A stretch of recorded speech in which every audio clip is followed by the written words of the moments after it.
You can see that there's no board on the screen. This is just because I need to finish setting up a couple of things that I'm going to set up now. And I want to allow you guys the time to just kind of start to come in, make yourself comfortable. And once some people are in the chat and we're having some fun together, we're gonna get started. Okay.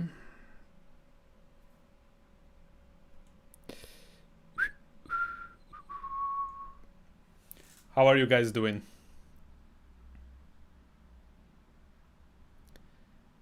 Hey, hey, hey, hey. Hello, hello. Levi Roswell. Topic. Why is my chat so small? Give me a second. Let me adjust this. Oh, wow. Oh, wow. There's something going on with the chat. Most definitely. All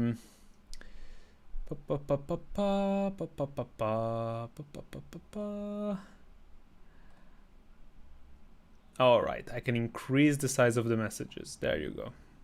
Much better, much better. Yes, yes, yes, yes, yes. Yes, yes, yes, yes, yes. Okay, but how do I get back now?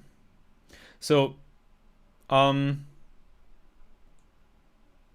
there you go. Oh, I see you guys so well. How are you doing? Show us how to cook. Yes, yes, I will show you that. Hopefully. Give me just a second, okay? So let's turn on the board here piece by piece. So guys, this is the first live stream in quite a while. Oh my god, I think I just saw a spider in the corner. Don't see it anymore. How can I increase my elo? Okay, no, wait, let me finish this thought. This is the first live stream in a long while that it's also live on Twitch. So if you guys prefer watching live streams from Twitch, just know that this live stream that you're watching right now is also on Twitch. That is because I'm using Restream, as you can probably tell from the thumbnail of this of this live stream, because I am not paying for Restream Pro until I am confident that it's actually good. Oh, and we have Lucas and Frox from Twitch. Hello guys, you're the first 2 people on Twitch. How does it feel? How does it feel? I bet it feels good. I bet it feels goddamn good. Okay, let me update the title here. So, guys, I have plenty of time. So I have a lot of plans for this live stream. I want to play against you, I want to do the speed run, we can have some fun, we can chat, we can play odds. So, make yourself comfortable. Maybe put on some background music and get ready for some chess. Okay, let's say this. Variety stream. It's gonna be the title. Now I know that I already uploaded a different title, but that's what it's going to appear here. There you go. Nice. We got it. It feels good. Any plans for today? Streaming. For at least a few hours. It's 5 p.m. right now here. I'm home alone. My girlfriend is away at a course for her job. So I have plenty of time to stream. Hello, hello guys. Hello, Sijo Jose, ZH3R, Cool SS. Guys, you need more normal names. It's impossible to say this kind of stuff. Okay, let me just yes, I'm going to start playing in just a second. Just give me a second, okay? I'm finishing setting up stuff. Since this is the first time that I'm live streaming from Restream in a long while, I just need to kind of figure stuff out. One thing that I see that I don't like is the fact that all of the names have the same color, so I cannot point out if somebody's spamming or something like that. So I guess I'm just gonna need to pay attention to that kind of stuff. Let me change my name to whatever that is. No, please. Please. Okay, guys. What do you say? Shall we dive right in? Play some chess? I'm excited. I'm excited. But I need to find a way to hide the live chat while I'm playing. I don't want to be cheating. So let me try this. Aha, there you go. Now you're temporarily hidden while I play the game. And if I press here, I can see you again. Hey, Void Dry. Hello, hello. Okay. Guys, let's dive right in. 10-minute game. We are rated 2100. And I want to climb to 2200. I have made a return to classical chess. Oh, there's a fly. That's what it was. It wasn't a spider. It's a big fly. It's on my light now. Oh, bishop f4. Okay, this is like the copycat variation. So against this, I just go c4 right away, and this becomes a very aggressive game very quickly. People don't give enough credit to the London system for how aggressive it can be. Now look at this, we're already targeting a pawn. I'm gonna play e3. I'm opening up this bishop that can come to this diagonal. Let's see, takes. He saves the bishop, takes. That's quite interesting. But if takes, and bishop takes with tempo on the queen, I think we're just losing material. Fine, let me take this. I'm not sure if it's like the move, but I'm sure it's a move. And I think that that bishop that he gave us, it's actually a very important bishop in this type of structures. Our next moves are likely going to be taking in the center, developing the knight. Okay, I'm gonna take now. I almost misclicked and played c5. Oh my god. Okay. Guys, I've made a return to classical chess. You guys have seen the videos, I imagine. And so I need to train. I need to play more games. I need to improve. Oh, I see that your opponent wrote something in the chat. Oh, he's a fan. Wait, let me focus on the game for a second.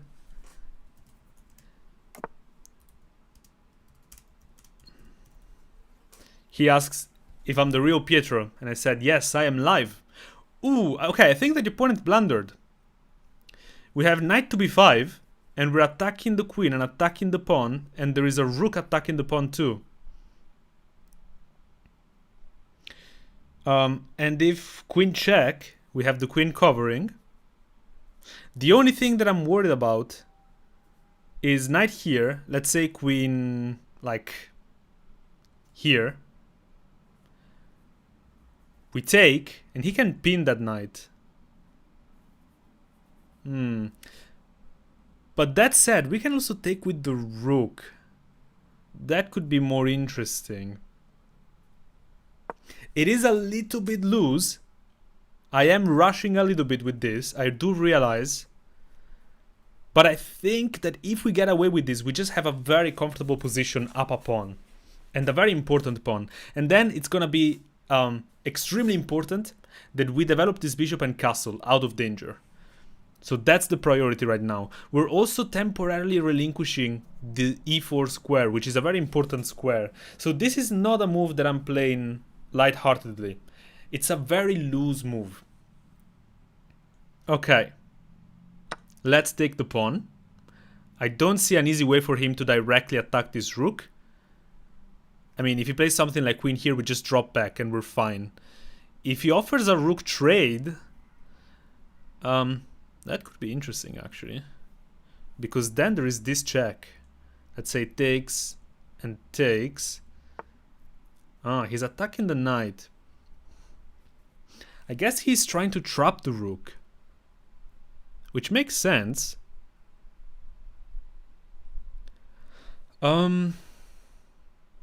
Ooh, wait, maybe he's succeeding here. Why do I always go for this kind of moves? I knew it was loose and I still played it. Okay, what about here? Queen here. Well, then we lose the knight. Knight here, queen here.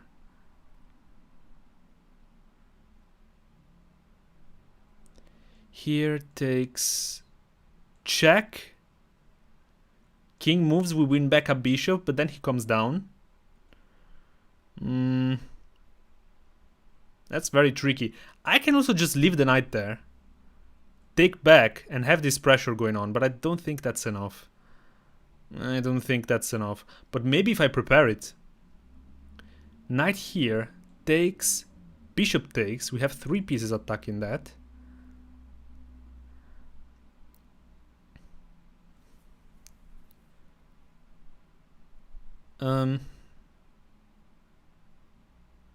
I'm taking too much time here to think. I need to play a move.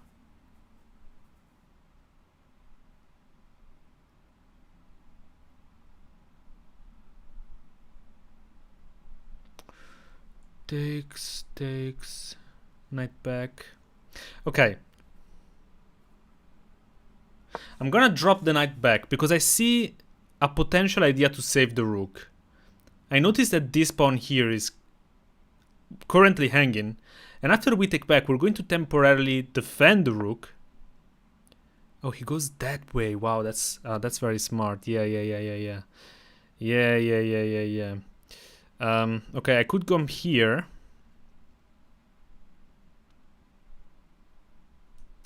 Could come here. Queen here.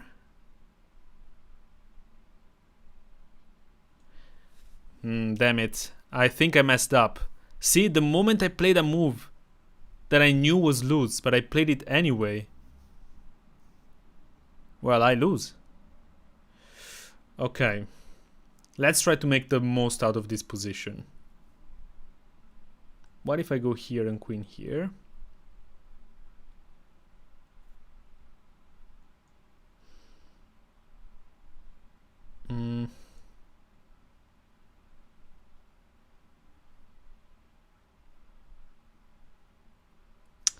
Damn it. Really messed this one up. Okay, listen, I'm too low on time, so I'm just going to give the rook. I've spent way too much time thinking about how to save that rook. We have one important pawn regardless. So we are probably worse here. Oh, but this already is a pretty big concession. I think he should have taken with the knight. This is a pretty big concession. And we still have this pressure going on. We have this pressure going on. Okay. A4 takes. Then a rook comes in. No, I need to castle. Priority to castling. Now we control this important file. I don't actually hate this position. I could even take and win the central pawn at the right time. But I think I need to finish the development first. That's more important. And I think that having knight for rook and 2 central pawns like that can be tricky. Okay, he defends, so I'm gonna castle.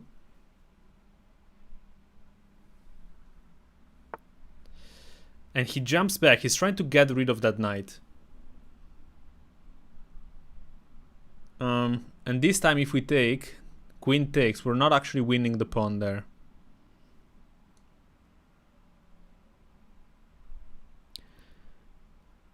I'm gonna try something a little bit sneaky. We're attacking this.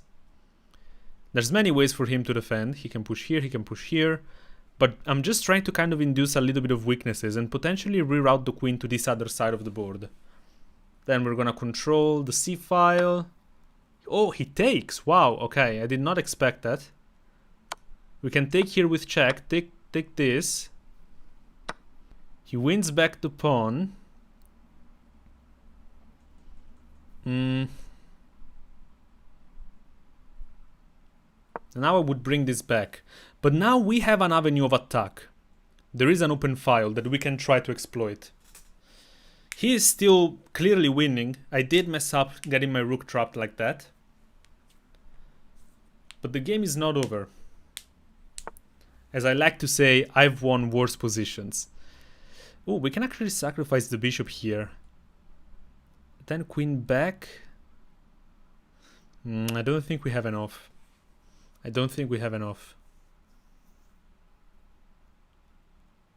Oh, well, if queen back, we take this. Here.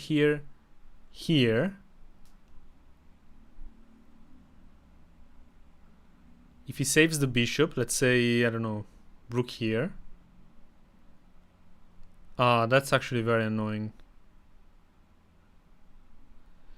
Yeah. I don't think it works. Okay. Let me bring a rook to the c file. Now, he's probably going to bring another rook to the file. And actually, I realized that this was a big mistake. I'm gonna move the queen. Okay, he's threatening mating. Whoa, whoa, whoa, whoa, whoa, whoa, whoa. If I go here, he might sacrifice. Like this. And my king is looking hella sketchy. Hella sketchy. That said, is there a win? H6, bishop takes, pawn takes, rook takes, queen here? Is there actually a win? Brings the other rook? Yeah, I think there is a win. Let me go here. He can still double up the queen. He can bring the bishop here. There's a lot of good moves. The opponent is playing this very well. But I'm gonna try and survive. I'm also down a lot of time. So not the best game to start the live stream with. But I'm hyped. That's what matters. He's doubling up, so I'm preparing to just kind of meet all that.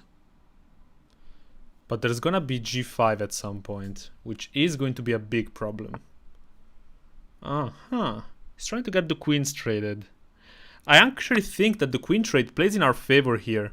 Because yes, we are down material, but the queen is the biggest part of this attack, and now it's gone. And we can try to blockade with this knight. And how are you going to checkmate me? We're also opening up this rook.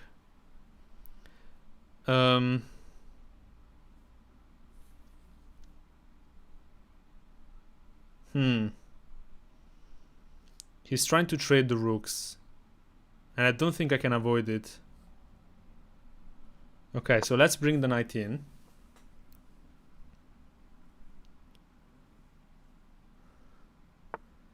I'm gonna insist. I want to keep this rook. This square is defended by the bishop regardless. And I'm gonna spend some time improving my king. Guys, fools will resign. Fools will resign. Never forget. Never forget. This pawn is defending here. He might just start marching down the pawns. There are some ideas.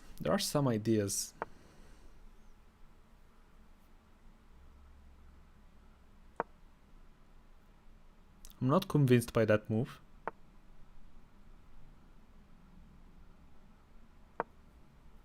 I need to play faster. I'm hesitating too much for these moves. Now I'm gonna try to just gain a little bit of space here. King g3. Okay, he's marching down with those pawns. So we're gonna have to take them at some point.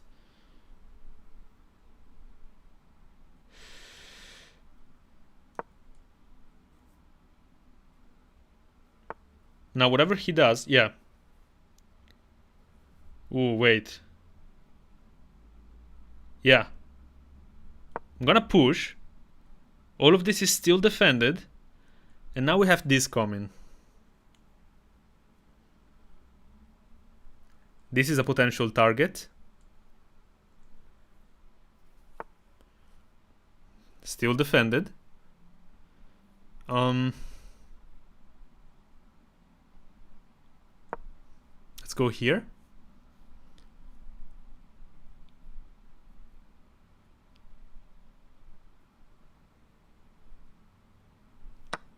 Pawn takes. Let's dislodge the bishop. King f4. But he can start going after this pawn now. And this bishop is covering an attack square for my knight.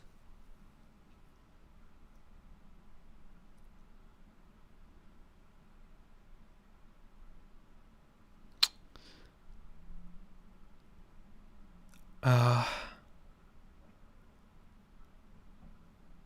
have no time.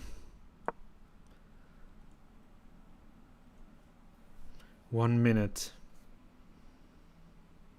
1 minute. If he pushes, we push. We're trying to place this king in an awkward position.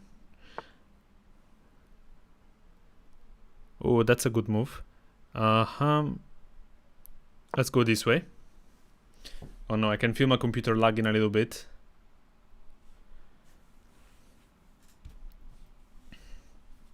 And I need to become better at moving my mouse.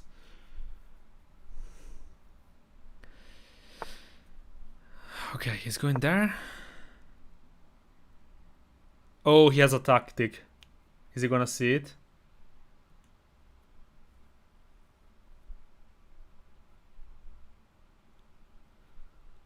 Is he gonna see the tactic? I sure hope not. He has 3 minutes to figure this out. Okay, let's go. Please, computer, don't lag. Please. Please. I've done so much for you. I'm only asking you this one favor. If we get e5 in, we're winning a rook back. Almost. Not by force, but... Okay. Now we're threatening this and this. 53 seconds. Come on, Pietro.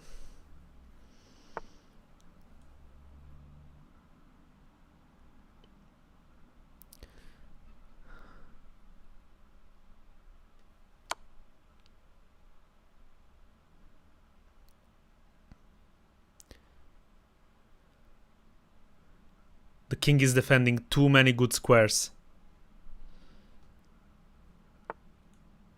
No, I didn't want to deselect it. We go after this. We have this. Guys, I might be cooking. Oh my god. Oh wait, this is pinned.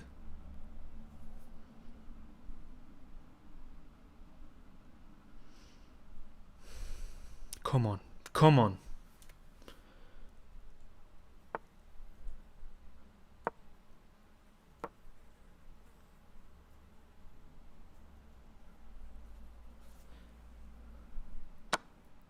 Check. Damn it, damn it. I have no moves. Oh.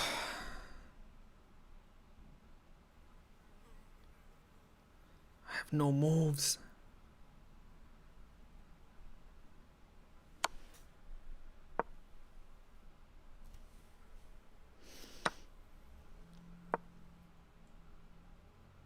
We have this coming.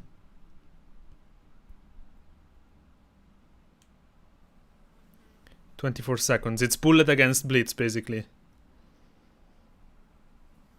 My least favorite matchup.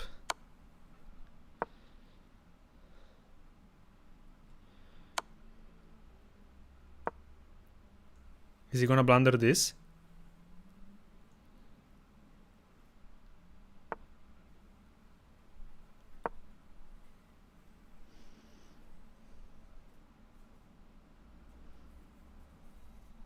Come on. Come on, Pietro, lock in.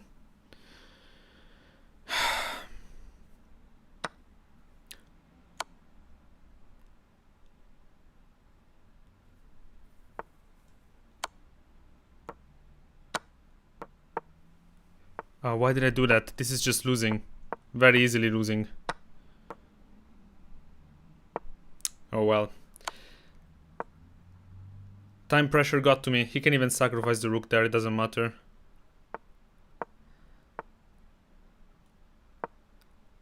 Let's play on a little bit. Ooh.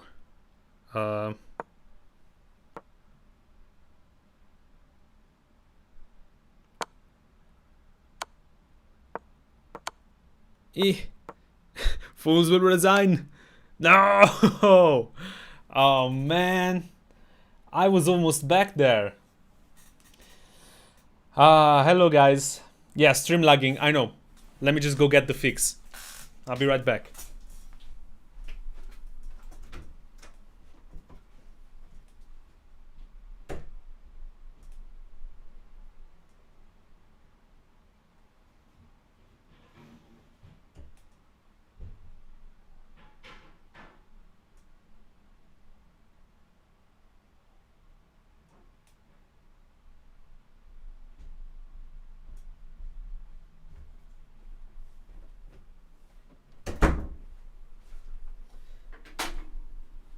Guys,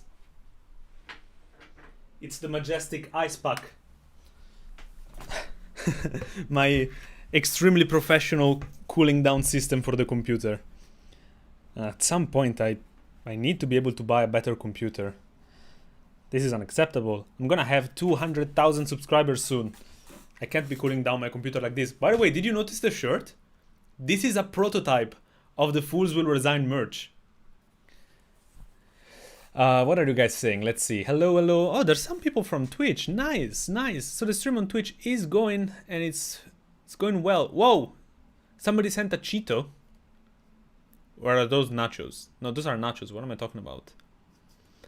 That's pretty cool.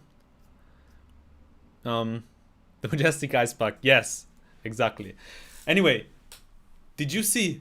This is a prototype of the Fools Will Resign merch. The best merch for chess in the planet. And now, look how much better it looks. This is the final product, the one that all of you have. And this was one of the earlier designs. I had my old logo on. I would wager that 99.99% of you have never seen this logo. And the reason why is that when I started making content, I was actually called the Chess Nest. How many of you, now I think some of you are gonna cap, but how many of you were here when I was called the Chess Nest instead of Pietro Checkmate? This was the logo of the Chess Nest. Oh, it's like a little pawn inside a nest. I don't know if I can you see it? And this is a logo that I actually like commissioned.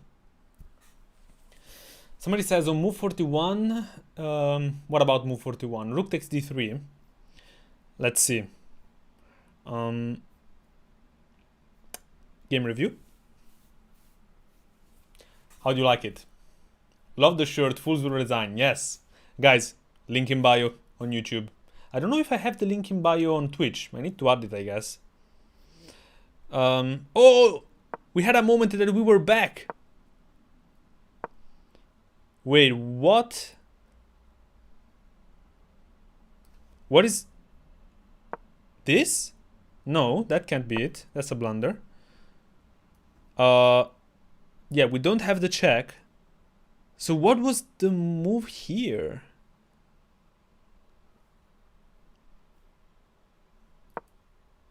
Oh, that's what I played.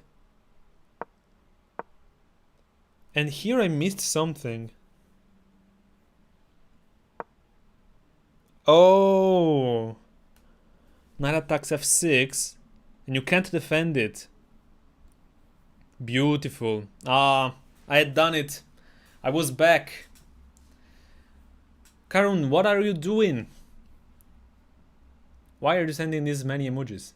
I liked the majestic font on the OG shirt. Also, what are your PC specs? Well, my PC specs. I have an Apple book. M4, like the latest model. I don't know if another one has come out since I got this one, but it was the latest one when I got it. And I got it for streaming.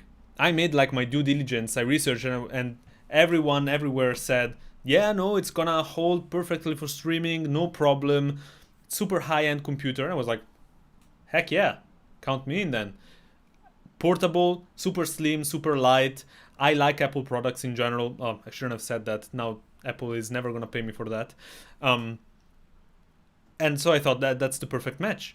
But as it turns out, it's not that great for streaming. It lags a lot, especially in the heat. So I am hoping that once it's gonna get cooler, it's not going to get, you know, as worm. Hello, hello, da piano. AYNCR. Hi, hey Peter, how do you make the majestic puzzles? I don't make them myself. Those are puzzles made by grandmasters for the most part. I just show them. Apple is a money grab NGL. I mean, I don't know. I've been using a lot of their products. I like them. I'm very used to them. Especially for like work stuff, the quality of life is unparalleled. Like I hate dealing with the headache of just doing everything on my own. But on the technical side, they can be lacking for sure. Okay, guys, let me jump right in. I'm gonna do another game. Because right now I'm 2092, that's completely unacceptable. And then after this, I'm gonna play some games against you guys. Oh, we have somebody with Daniel's profile pic. Rest his soul. Oh, and he plays at Jubava London. Wow. Okay. I don't actually know how to play against the Jubava very well. But we're gonna figure it out. Okay, I'm just gonna play this move a6. This shuts down everything, all of the knight b5 stuff. So there's no problem on that side. Oh, another follower.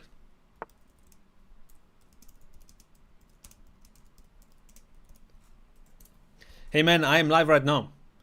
Okay, so yeah, this is the annoying thing of the Jubava London. They just start this pawn storm on the king side, and you just have to create weaknesses. There is no other way around it. You have to create these weaknesses. And if you do everything perfectly, you're gonna be fine. But it's very dangerous, and games can be over very quickly. And I've lost definitely many games in these kind of lines.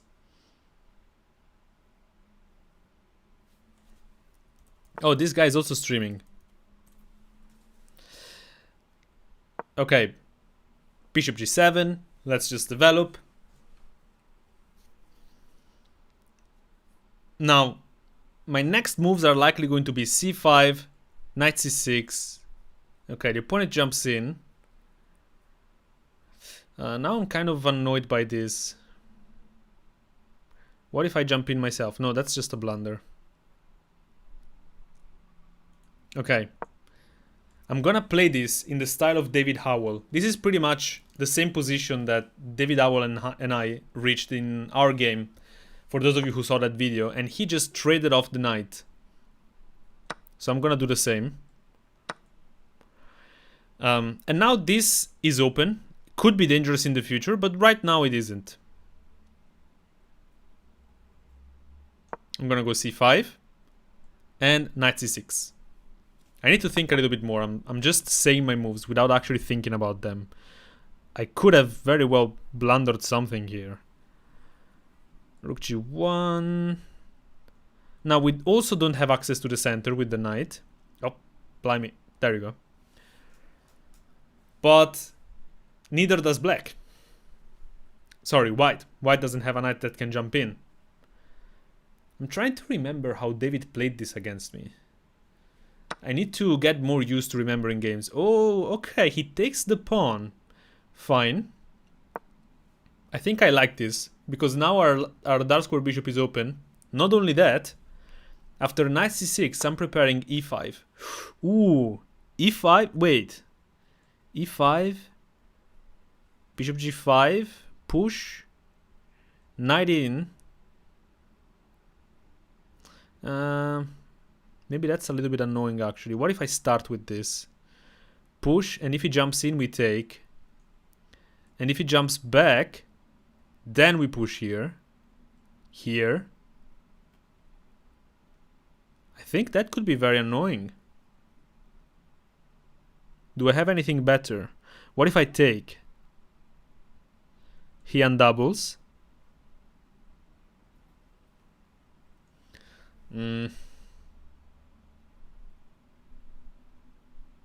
I also kind of just want to go after this pawn. I want to recollect it.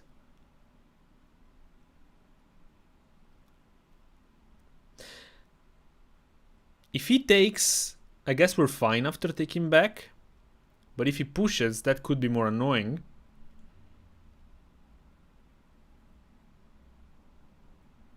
I'm trying to figure out whether this pawn is overextended.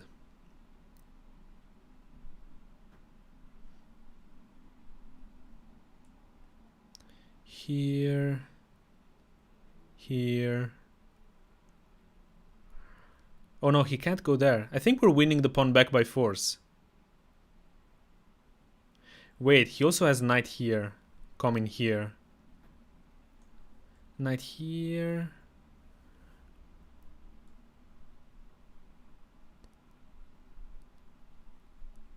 Push. Boom.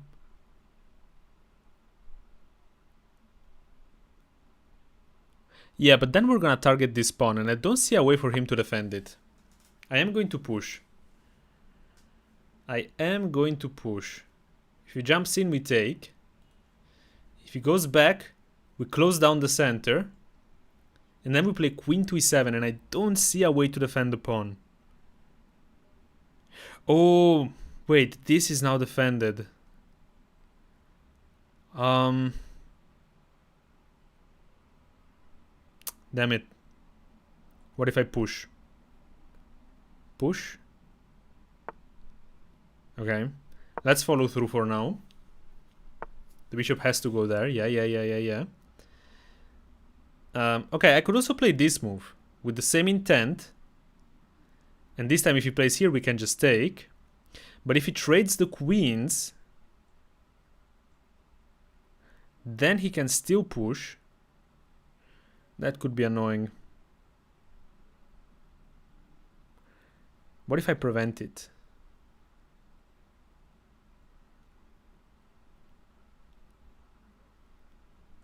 I'm gonna start with this move. Queen e7. I think he can just play here for now. Push. Yeah.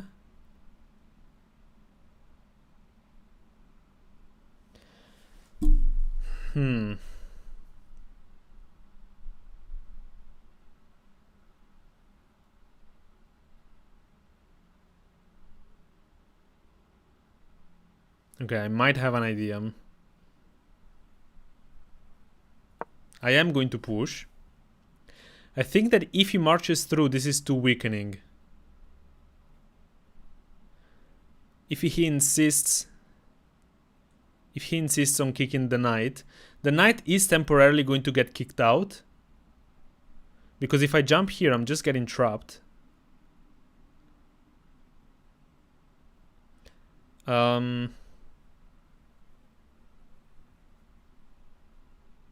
Yeah. I think that if I jump in, I'm just getting trapped. So after this, I'm gonna go back. Probably to d8. Because from here, we're threatening both the bishop and this pawn.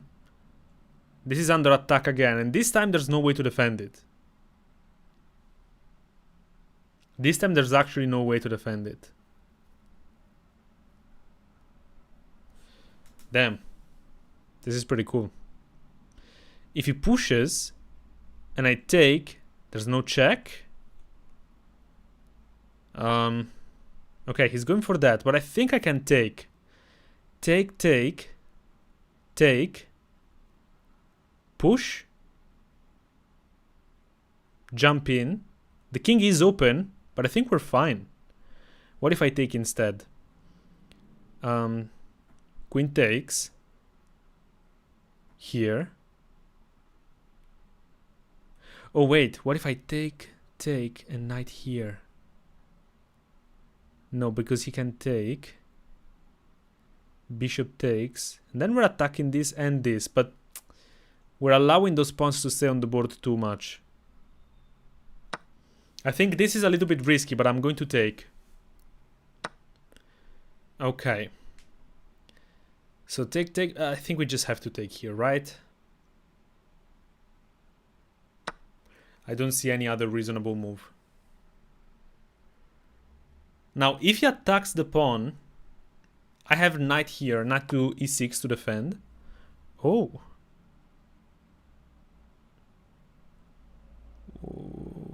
Okay. Do I force a trade of queens?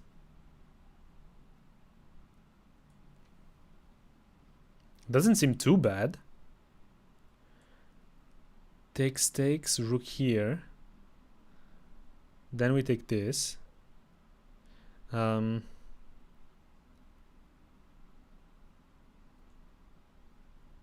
doesn't seem too bad.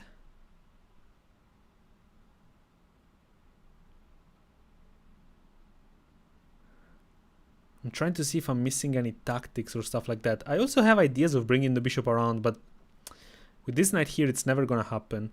I can also reroute this knight to this very nice square. That might very well happen. This might happen right now, actually. Let's go. I think that that's a very strong square for that knight. Now, admittedly, he's jumping in to d5, which is a problem. For sure. He has this check. But I'm not obligated to take the knight. I think I can play king f8. Or, I mean, I don't have to move the knight right away. I can just stay defending for a little bit longer. I can also bring the rook here. Yes, because otherwise this is a massive problem.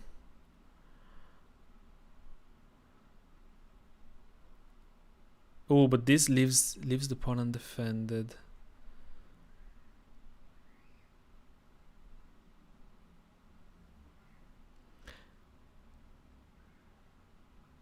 Then we can go here. We're defending this, attacking this, defending this. Against rook here, I'm gonna drop back. I don't have the queen trade anymore. I can also come here, but it seems a little bit loose.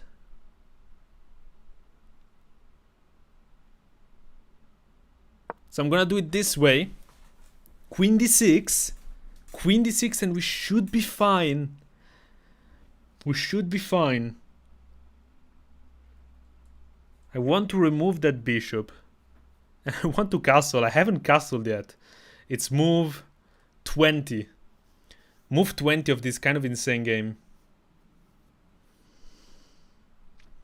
Everything is holding on by a thread. Holding on by a thread.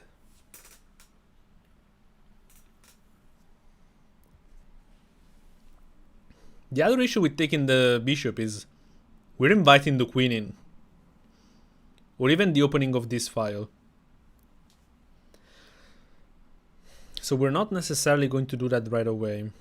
I think castling is more important. I should castle soon. And then decide. What? Oh, damn. Wait, that's wild. I can't take because of check. Knight back and checkmate. Wow, I completely missed that. Can we somehow create a tempo threat? No, because this is also hanging and I don't have any checks. Well, then I'm gonna castle. I'm gonna castle and this is still hanging. You can't come here. Can't come here. I'm threatening this. I think this might have been a blunder. He might have, you know, gotten excited by the tactic and didn't stop to wonder what happens if I don't take the queen. Now, he has this check that is kind of annoying. After which, I'm just gonna move. Okay, he goes back and defends the pawn. Now we can jump in. And after this check...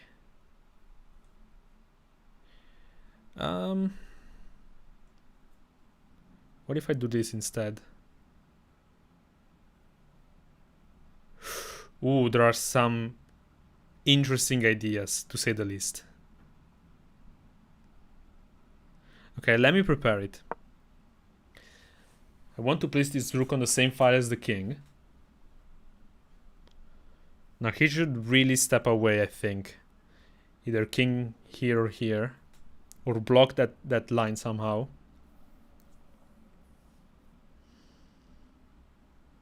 I guess jumping in here was also threatening the fork. So maybe I should have just done that. And if the king had gone up?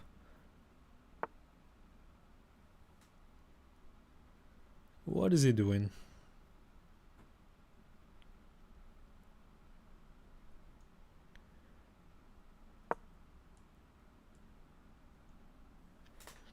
Now, if he gives a check, I just take and then take here.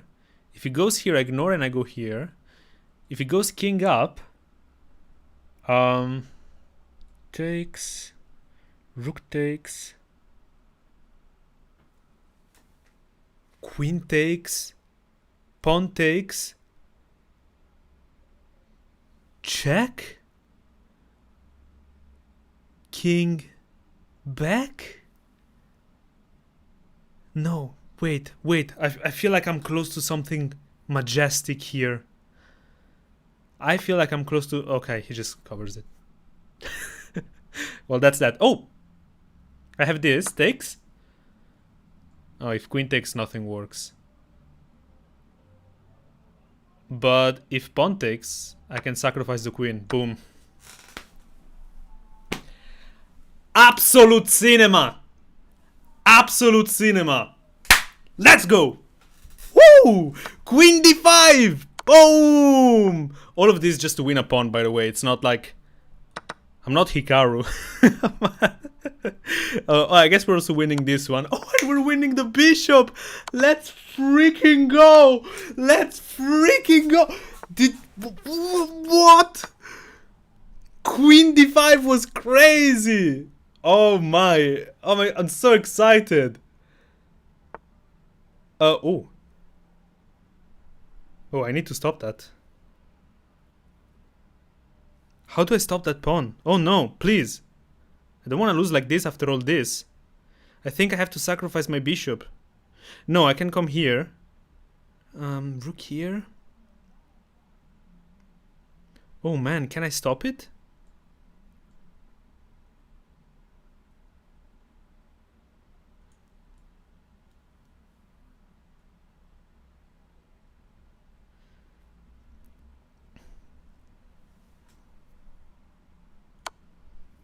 I don't have time. I just need to play a move. There you go. Stop this. This is defended. We also have a passed pawn. Don't forget about that. No!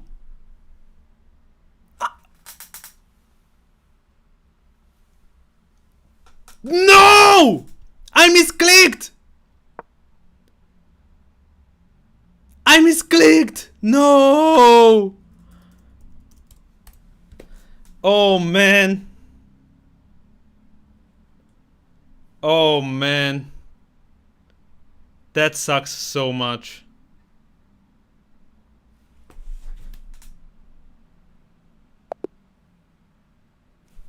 Oh man, what a good sport. What a good sport. This dude is a legend. This dude is a legend. Oh my, what a roller coaster. What a roller coaster, guys.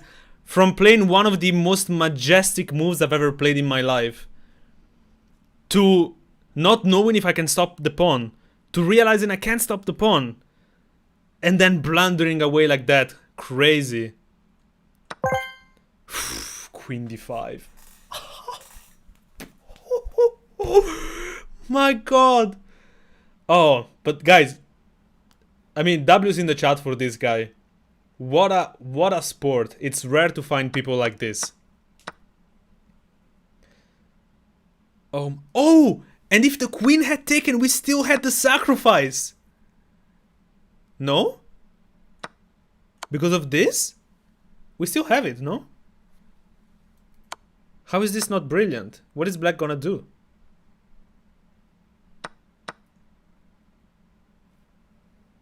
Well, that's very odd.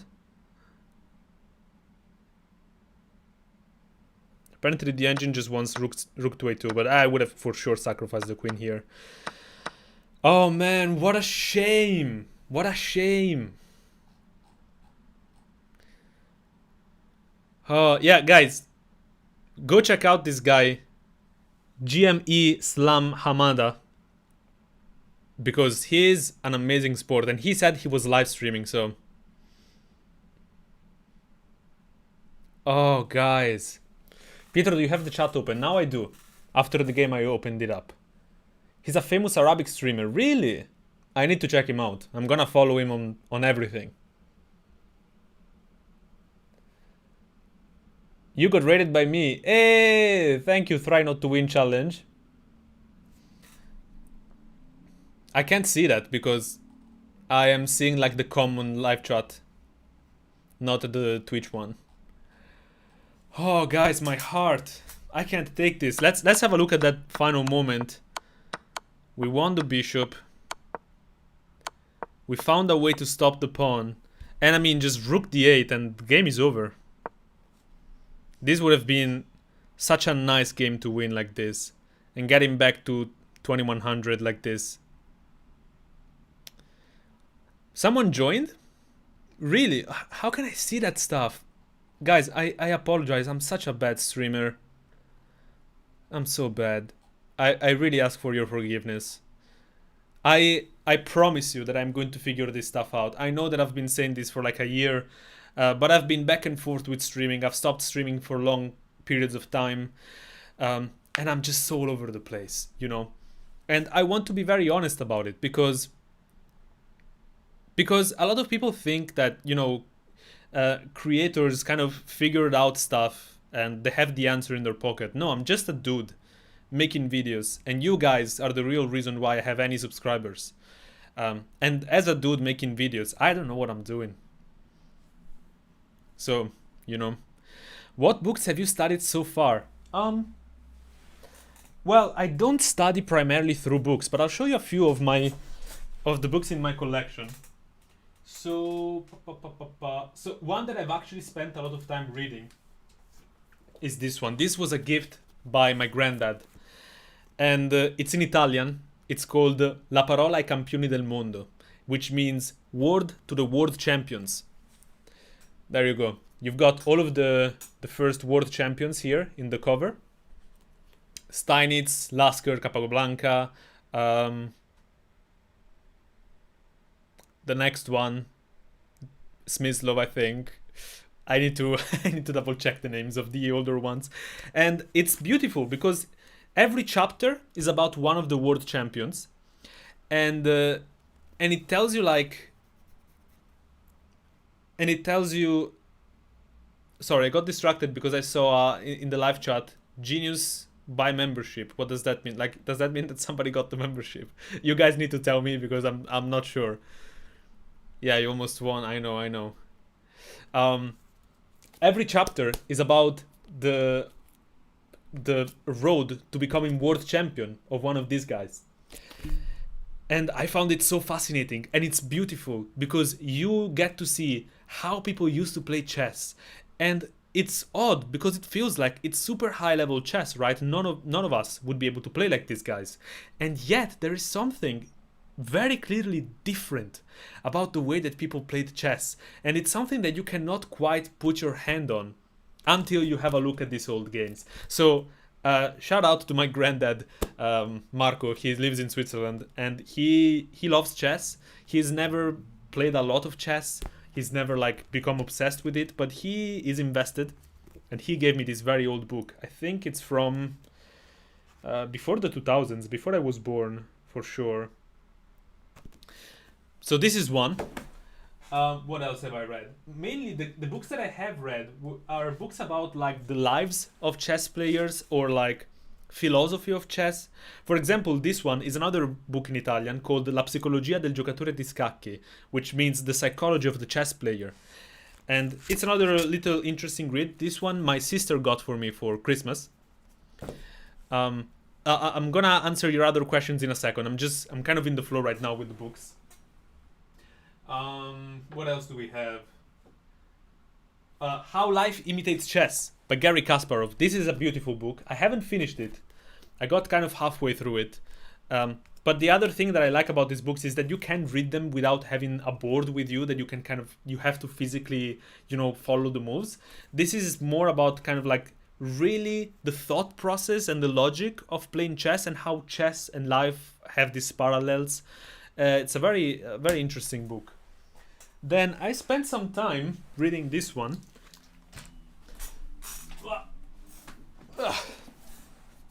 Silman's Complete Endgame Course. And this is a great book on endgames, but I got very bored of like looking at the diagrams, so I bought the course on Chessable, which is it's a one-to-one copy of the book, but you have a virtual board basically. So I found that very useful. Yeah. So somebody else had asked me, who's your favorite chess player? And assuming that I cannot say myself, I'm gonna say Richard Rapport. So top level players, I'm gonna say Richard Rapport, because it feels like he is the one that plays the most romantic chess nowadays, and I love that. Do you have any of the Gotham books? Unfortunately, I do not. I think like those are aimed at more beginners. I mean, the second one I know it's for intermediate players too, but it is what it is. Okay, guys, I'm gonna accept some challenges. So send in your 3-0 unrated challenges. And, I'm going to play against you guys. 3-0 unrated against Pietro Checkmate. Let's do it. Let's play some games. By the way, I think that this is my live stream with the most concurrent viewers ever. Oh, I see the first challenge. 3 minutes unrated by Pinksky. Oh, I think we've played before, actually, Pinksky. Let's go E4. The guy from the other game wants to be friends. I'm going to accept, of course. He was such a good sport. Let's go for a scotch. Now, for those of you who watch the speedrun, you know that I struggle to recognize the scotch in my games for some reason. Actually, let me take here. I feel like I'm already butchering this opening. So I do apologize for any scotch connoisseurs out there. Please forgive me. Do we have this? Take. I don't think we do. Let's go here. And on the next move, we're gonna have this. We sacrifice a pawn to damage the pawn structure massively. So if he castles, we go e5, pawn takes, queen takes, rook takes, and then we take here. Yep. Let's go. Okay, so we have a little bit of targets now that we can go after. There's also these pawns that are doubled, all for the cost of one measly pawn. I would say let's pin that. Now the bishop is probably going to move. Oh, I guess it can move there. Okay, he doesn't do that. That's a good move. I kind of messed this up. Let's go here. Let's defend. I'm probably gonna go c3. This guy's playing well. Oh, completely blundered that. And if I go here, he has a sacrifice.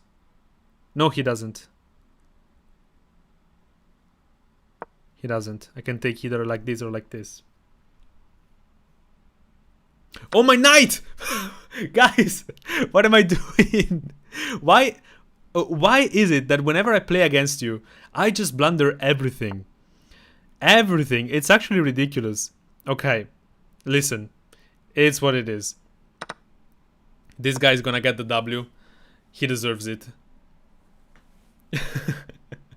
The knight! No! Pietro, I know you will guarantee this win. You've got this. Oh, man.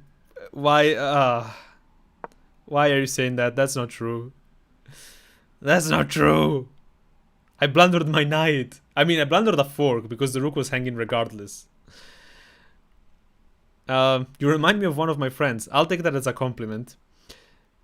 Okay, let's go here. I'm praying to God that he just moves the bishop away or something like that. I don't have a way to force him to, so... But maybe he pushes here or pushes here. No, no, no. No! Give me some counterplay, please. Okay.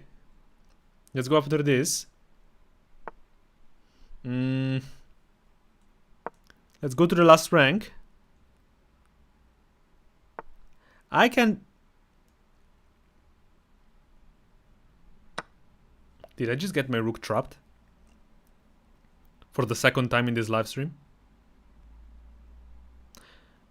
I sure hope I haven't. If he pushes, I can take the bishop.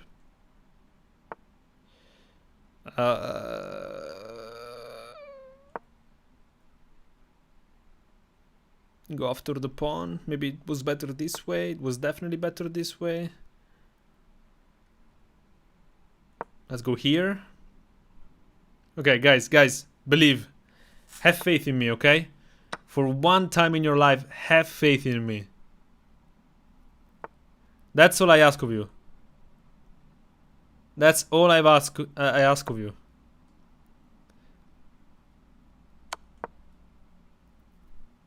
Gets the queen. No, man, that's dirty. You can't just trade pieces. No! Okay, fine. Fine, I'm fine. This is fine. Oh, yeah. This is very not fine. But it's okay, it's okay. I've won worse positions. No, I haven't. No, I was lying. Oh, man. Losing to 1100. Yes. Okay, let's play another game. GG to Pinsky. I'm sorry, guys. I blundered my knight. Hope chess. Well, that's all you have left when you blunder, you know. We have a 1500 in the chat. Okay. Above 1500, I just play my regular openings. So I'm not gonna blunder as easily, hopefully. Oh, and he's a King's Indian player. I was gonna say I don't like playing against the King's Indian, but recently I've kind of changed my repertoire a little bit, and I don't dislike it as much. Castle takes in the center. These games end up being very similar a lot of the time. We can go here.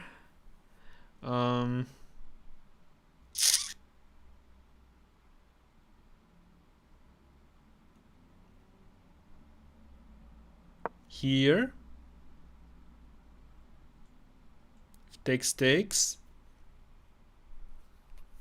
We're gonna bring a rook to the open file. I really need to study these structures a little bit more. Trade the light square bishop. Okay, he doesn't trade. Fair. Semi-open file. Oh, I could have taken that. Where do my pieces belong? Maybe here. Now this is also under some pressure. Oh, that's a good move. He realizes that the knight is one of my main assets here. But having a bishop for a knight is not a bad thing. I don't hate that prospect. How am I low on time, though? Okay, we got that. That's kind of risky. He's kind of risking it for the biscuit. Let me go after this. I like having these two bishops.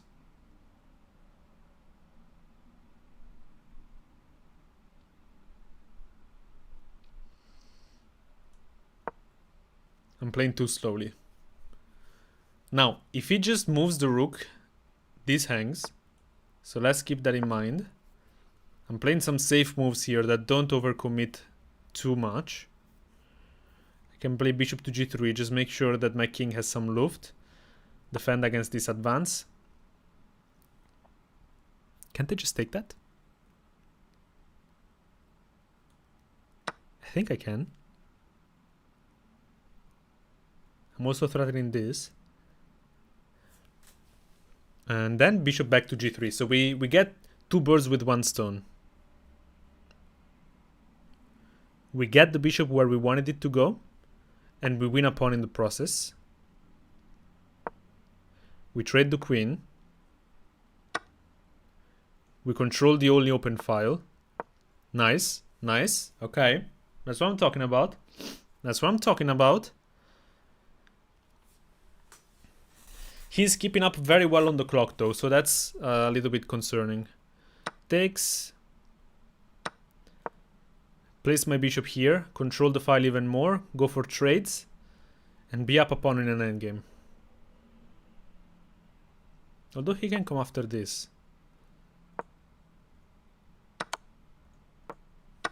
Okay, okay, we got this, guys. We're controlling the pawns on this side.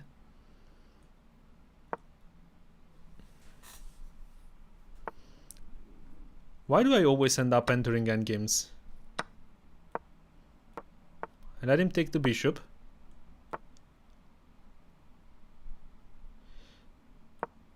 Well, if he doesn't want it, I'm gonna keep it.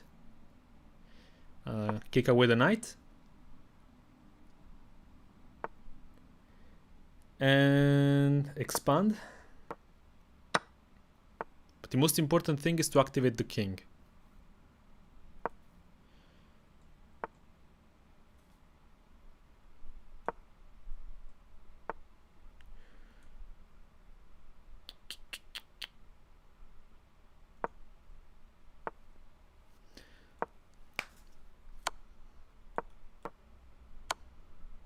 Oh, damn, I moved too fast there. Okay, so a pawn is gone. A pawn is gone there. Let's not blunder the bishop too. Oh, damn. Okay, he's going for it. Pre-moving stuff. Okay. He's trying to make me go wrong. But the faster you move, the higher the chances of you making a mistake. Wait, but this is just a draw, isn't it? Unless I can come in somehow, make something happen here, but we can't make the king move. Oh,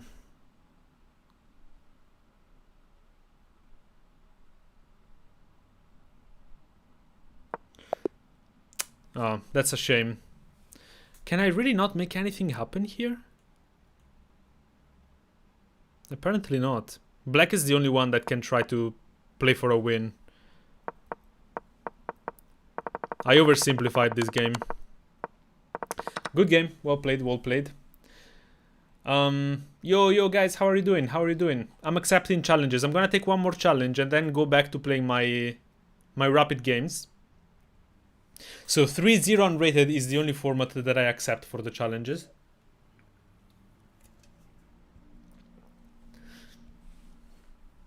Okay, let's see. Who do we have? It's epic. I don't think we've ever played against each other. E4. We've got a 400 in our hands. Scandinavian defense. Okay. I'm ready, I'm ready. Oh, he wrote something in the chat. He writes, hi. Hello. If you're still watching the stream, remember to close it. Do not cheat. I forgot to tell that to the other players, but it should be obvious that you cannot listen to your opponent during the game. If your opponent is saying every move that he thinks about.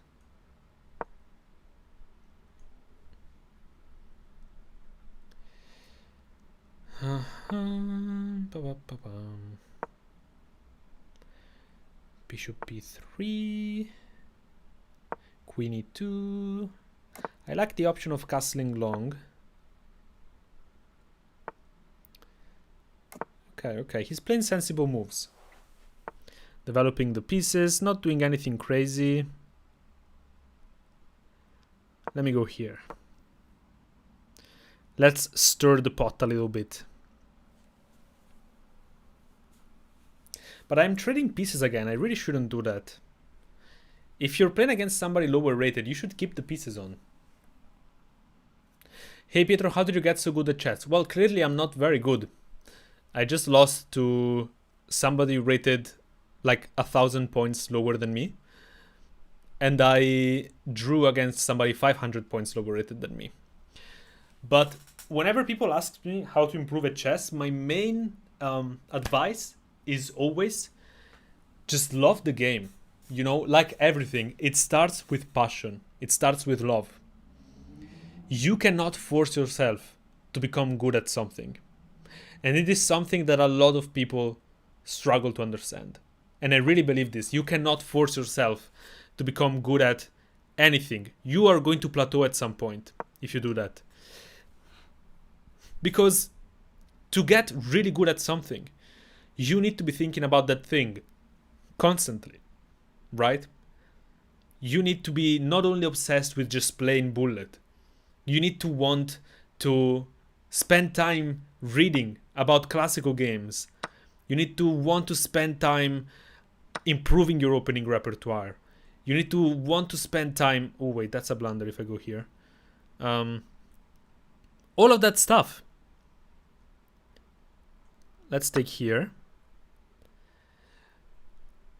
It is not enough to want to improve in order to improve. Bro, you're supposed to be titled. I don't think I'm supposed to be titled. Why do you say that? I think that for the amount of time that in my life I was allowed to dedicate to chess, and with the resources I have, it is very reasonable to be my rating.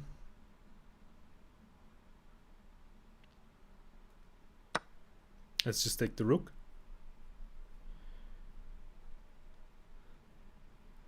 Oh, we have some nice things going on for us here.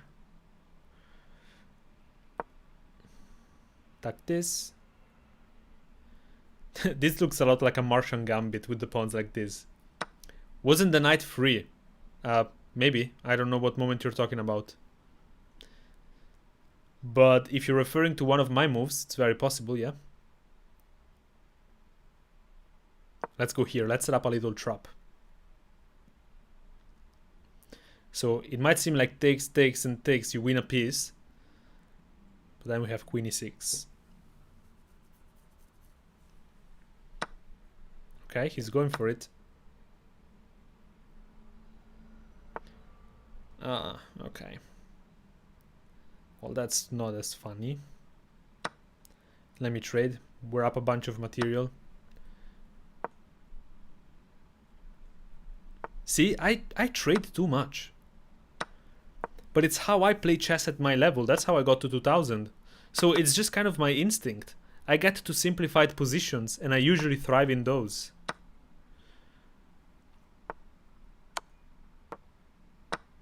We're just collecting everything.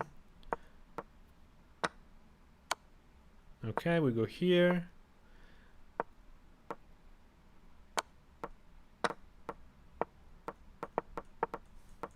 There.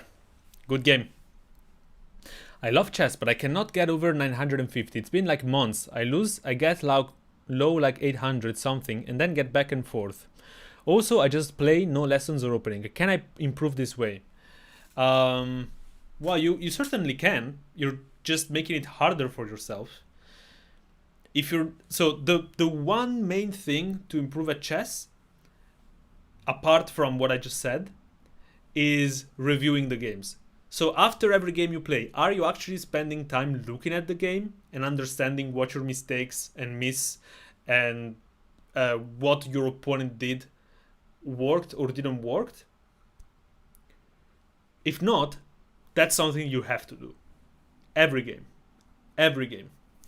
I don't do it as much during the live streams because, I mean, I don't want to make it boring for you guys, but I very often go back and look at those games that I played in the live stream.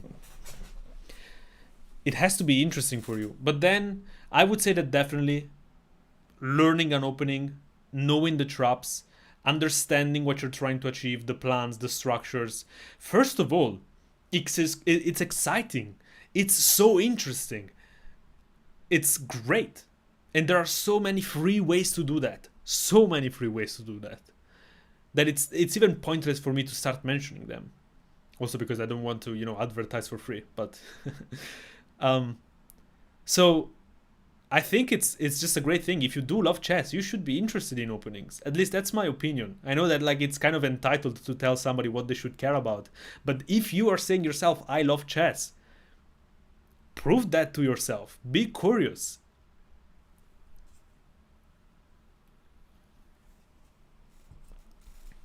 Thanks for the advice. I'm a similar situation, 950. Okay, guys. I'm gonna play one more rapid game at my rating level against my opponents. And after this, maybe we can play some more games between us. And after that, hear me out, we could do a little bit of live speedrun. What do you think? We get white again. Okay, so no Jobava London shenanigans. We get bishop to f4, our London system. Beloved, knight f6. No, c5, we go c3. We strengthen the pawn structure in the center. Knight bd2, we could have also gone this way, knight f3. Queen b6. Queen b3 is the natural move. But we could be met with c4. Wait, let me think for a second. I need to remember my theory here.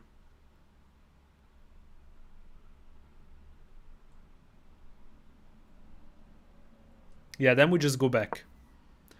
If c4, black locks down the position, and actually it's very sneaky to play queen back to c2 and then b3, because black is using his own queen to block b5. So that would be quite nice.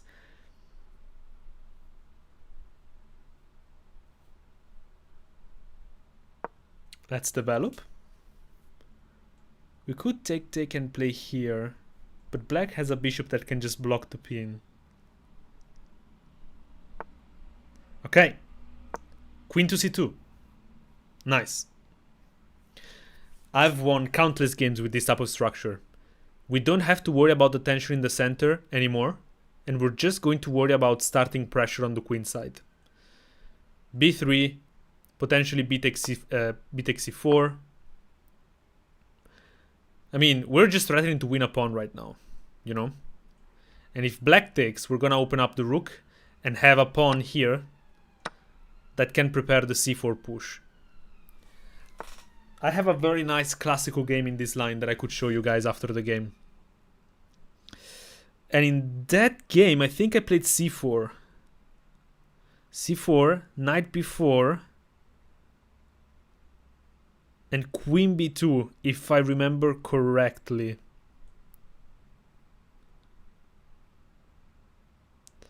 Now there is this, which is kind of annoying. But we're also threatening to push forward. Here, takes. Knight takes. I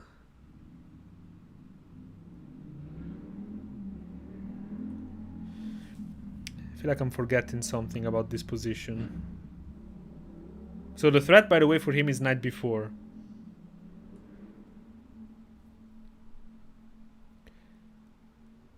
So I'm going to hold off from pushing the pawn for now and just play queen to b2.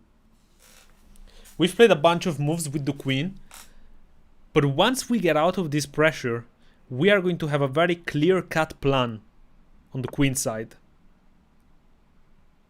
Okay, I guess is black trying to do this? Let's ignore him. I think this is overcommittal. We can jump in here, takes, and we have a strong knight in the center. Even at the cost of the bishop, I think that knight is very good there. He is doing that, wow. We're attacking this, so this move is not an option. If he defends the knight, we can spend a move to play h3 and stop that.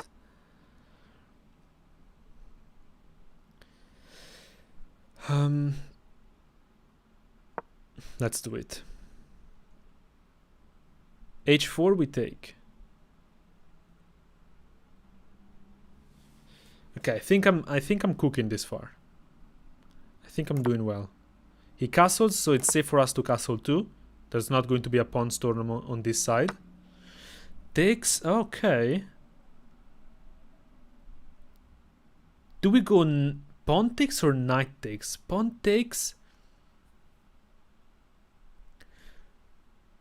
Pawn takes forces the knight to a kind of uncomfortable square. But then this pawn is under attack. Let's go knight takes. Let's keep this stronghold in the center. We can also play knight df3 and strengthen that knight. We could also play like f4. Takes and takes, we're opening up this. And if he doesn't take, we take this way. And also opened up things. Now we also have c4, which is a very concrete move. Takes, takes, we blunder the queen. C4 takes, knight takes. Yeah, we could go this way. And if he doesn't take, our next move is gonna be c5.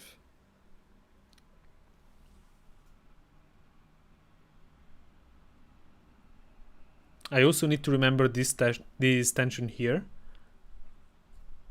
It's important to acknowledge it. And I think that after we play this move, the initiative that we have is quite significant. I thought for a second I had blundered because of the rook sack, but I have two pieces still defending that. So we attack the queen, okay. If the queen comes here, fork. Queen takes, we take. So if queen here, we can't go here because of the bishop. What if we take first? Take, take. Rook here.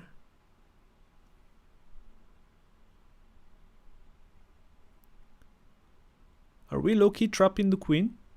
Nah, I don't think so.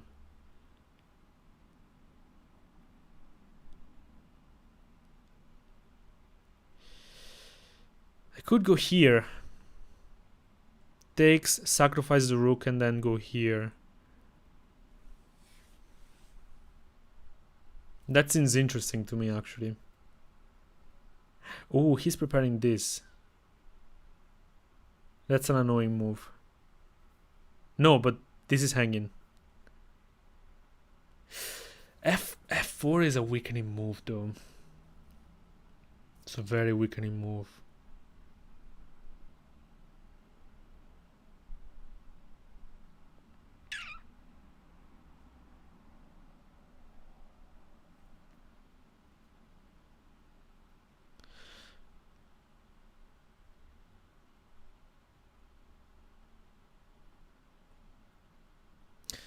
F4, let's say the bishop moves, like here,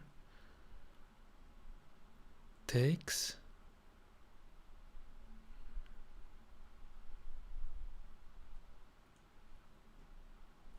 could fall apart very quickly. I could just bring the rook here.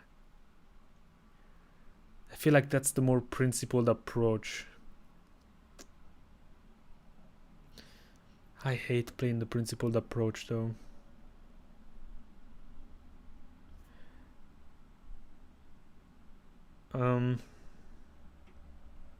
Oh, there's an interesting move. If we can get this somehow in. Okay, listen, I'm spending too much time. I spent 2 minutes on this move. So I'm just gonna play a move. I know that it's not a good logic to apply, but it is a logic nonetheless. Okay, if he takes here, I'm happy. So I welcome that. And I'm actually just going to double up here. Let's double up. Let's go. Now this knight move never comes with a threat of winning the e-pawn, which would have been the case if we had pushed the f-pawn.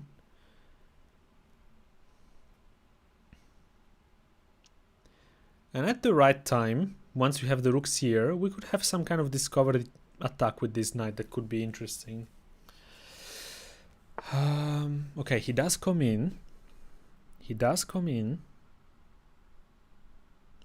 He's knocking on the door, as I like to say.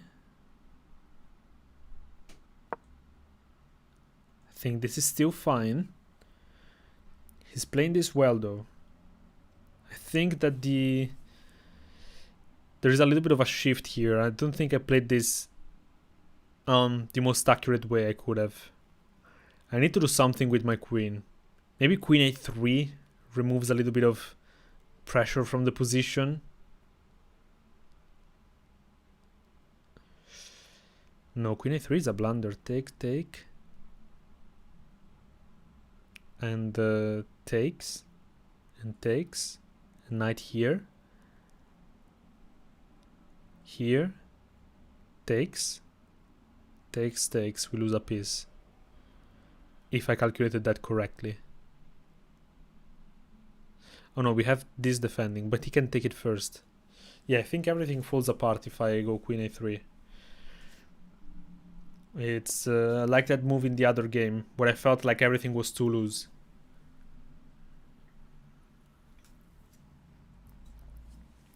I don't know why I'm drinking an energy drink at... What time is it? 6:34. I'm not gonna get any sleep tonight. But it is what it is. I like to live life on edge. Okay. Okay. We got this move. Now that move, I mean, I guess he's trying to come here, which is reasonable.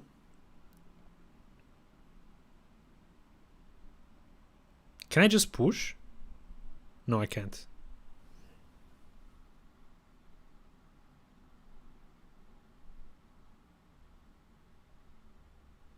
Oh my. I have an interesting move. I have bishop g6. Threatening to take a rook for 2 pieces. Same thing if he allows me to take here. Oh no, bishop g6 he can just take here. Okay, let's not lose track of what's important. I need to prevent this. That's what matters right now.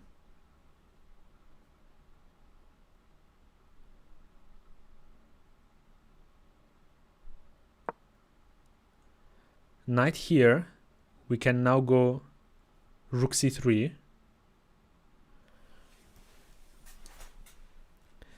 And then we're gonna bring the knight back to remove that knight. I'm getting low on time again. Damn it. I'm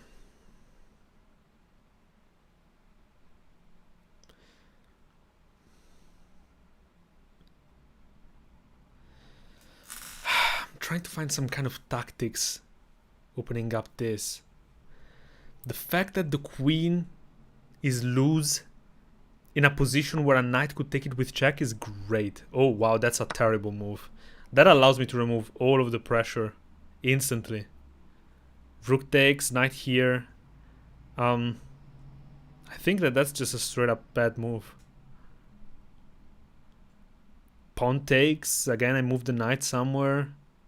I'm not even losing a pawn here. I have this defending.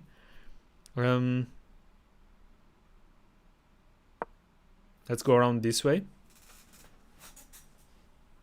He's probably going to take, if I know how 2000 rated players thinks. But that's not necessarily a good thing for him. A pawn in the center defended like this. And now we have this open file. Look out for rook c7. Look out. Another possible move would have been either knight b6 or knight back. Now we're also threatening to bring the knight here and just defend this. So I guess he should take. Hard to say. Very hard to say. Yeah, after takes, he can bring the rook here. And maybe he's actually just holding on to the pawn. But no, because I still have knight here. And after that, the king is gonna be a little bit open. And I'm the one controlling the open file. An interesting game, definitely. My eyes are starting to get tired. I'm gonna have to put some eye drops in after this game. I think it's the lights here.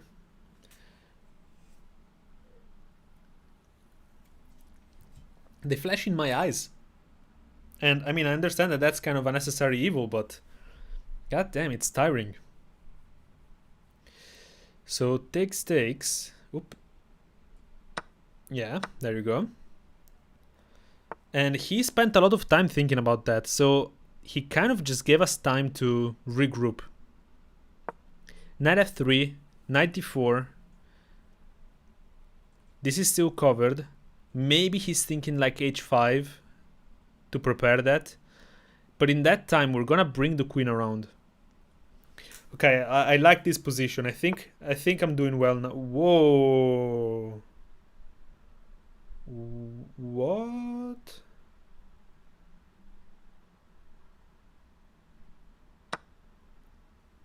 I guess? But if he takes with the queen, I trade and I have a monster knight for a horrible bishop.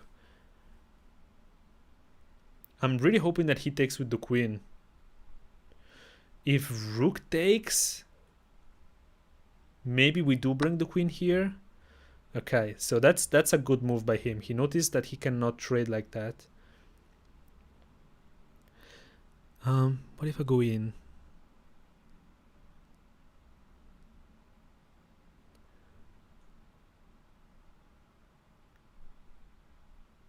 I just really want to trade this.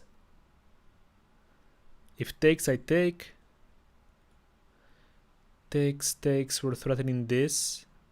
And then we're coming back and controlling the outpost. If he does something like this, I guess... Well, but then there's this. Probably this is his best try. He's not trading the queen. A wise player indeed. A wise player indeed.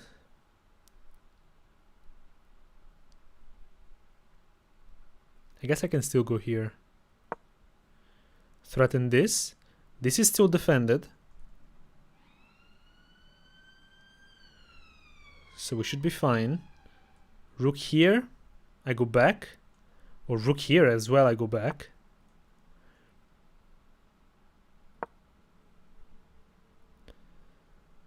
I don't see sacrifices that work. We're just threatening this. And we're also starting to get pretty high on time. If the bishop moves, we're gonna bring the rook in. And lo and behold, we are cooking.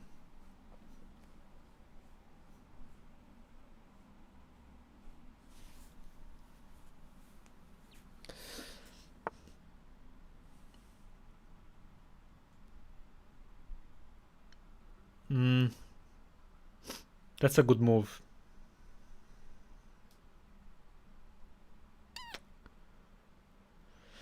That's an annoyingly good move.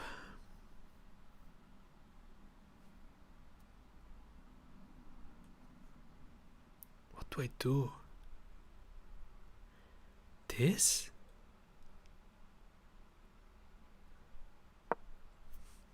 I guess?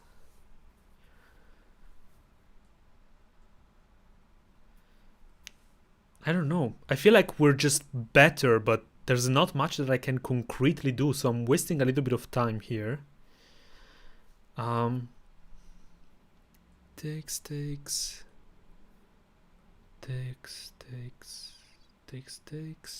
Okay, I mean, he has 15 seconds. The game is over.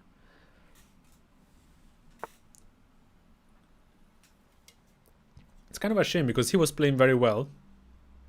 And he found very good moves. If I go here and he doubles up, I mean, I can even just play here. Probably not the most accurate. Maybe I should have stayed on this line. Whoa, what? What is my bro doing?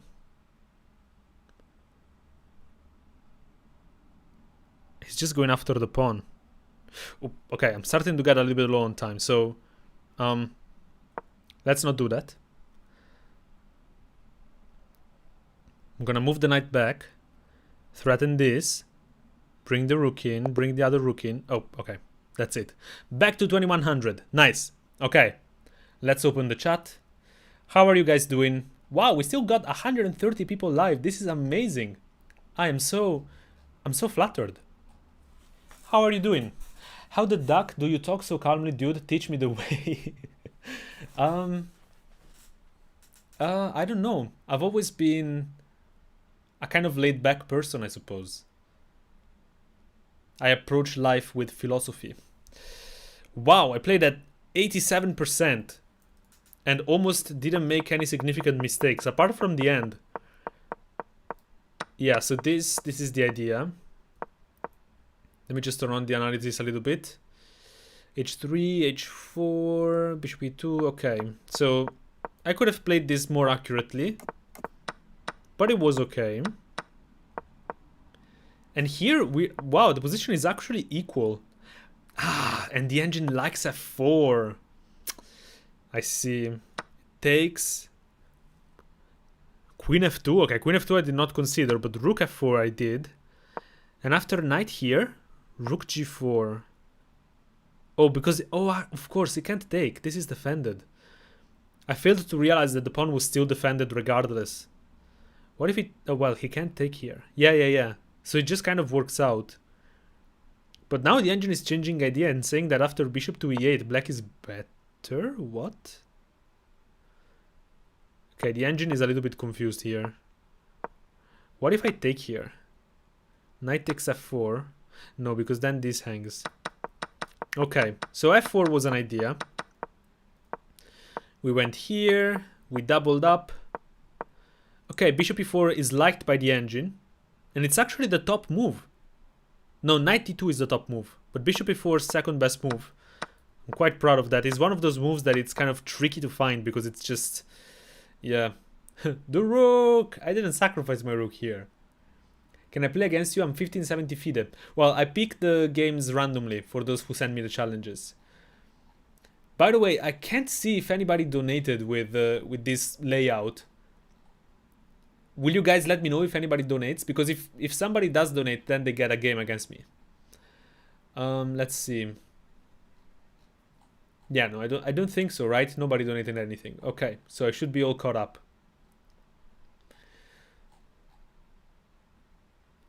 How to know what tactics to look for at what times? Well, you don't necessarily know what tactics you're looking for unless you recognize a specific pattern. But in general, you just look at the direction of the pieces and that kind of stuff. But here's something that a lot of people won't tell you when you're trying to improve at chess. Let's say 80% of chess positions, it's most likely more than that, like 90%, there's not going to be a tactic, okay? So this is why I'm actually part of the thought that chess puzzles are not actually the best way to improve your chess. It depends what type of chess you're trying to improve, right? If you want to become very good at bullet, sure, a lot of pattern recognition and like finding the tactics at the right moment can be useful. But to improve at rapid and classical chess, the quote-unquote, in my opinion, real chess, like I love bullet, I love blitz, but there is an element to it that is just kind of chaos, right? While slower chess, you actually have the time to show what you really are capable of in a game of chess, right? The time factor is important. Time has to stay in the game. Without the clock, chess is a pointless game. It's stupid. Those that think that chess should be played without a clock, it's just a stupid argument. Chess is a game of efficiency. You need to find the moves not only that are good, but you need to find them within in an efficient way, within a certain amount of time. There's no point in playing a game if you can think about position for 40 days, right? Which theoretically, if we're playing without a clock and without a set limit, you could do. I can sit in front of this position for a week, and I'm gonna come back to you with notes about so many variations, so many possibilities, so many candidate moves. It kills the purpose of chess. Chess, I repeat, is a game of efficiency, right? And this is also why memorizing openings makes you a lot more efficient, right? It makes you a lot more efficient playing the opening, a lot more quick. Okay, so what was I saying? Oh, according to Google, 132. So what are you guys saying? Did somebody donate? How can I see that? Blimey. Why can I not see it in the chat? This is so annoying. I need to check the settings, improve them. Um. Pa, pa, pa, pa, pa.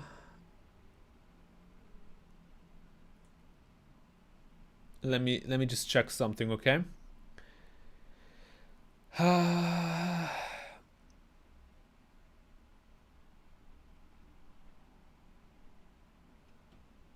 Damn, how can I see it? Oops. I opened analytics.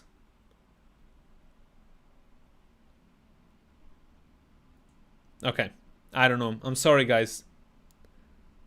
Someone donated, but I can't find him.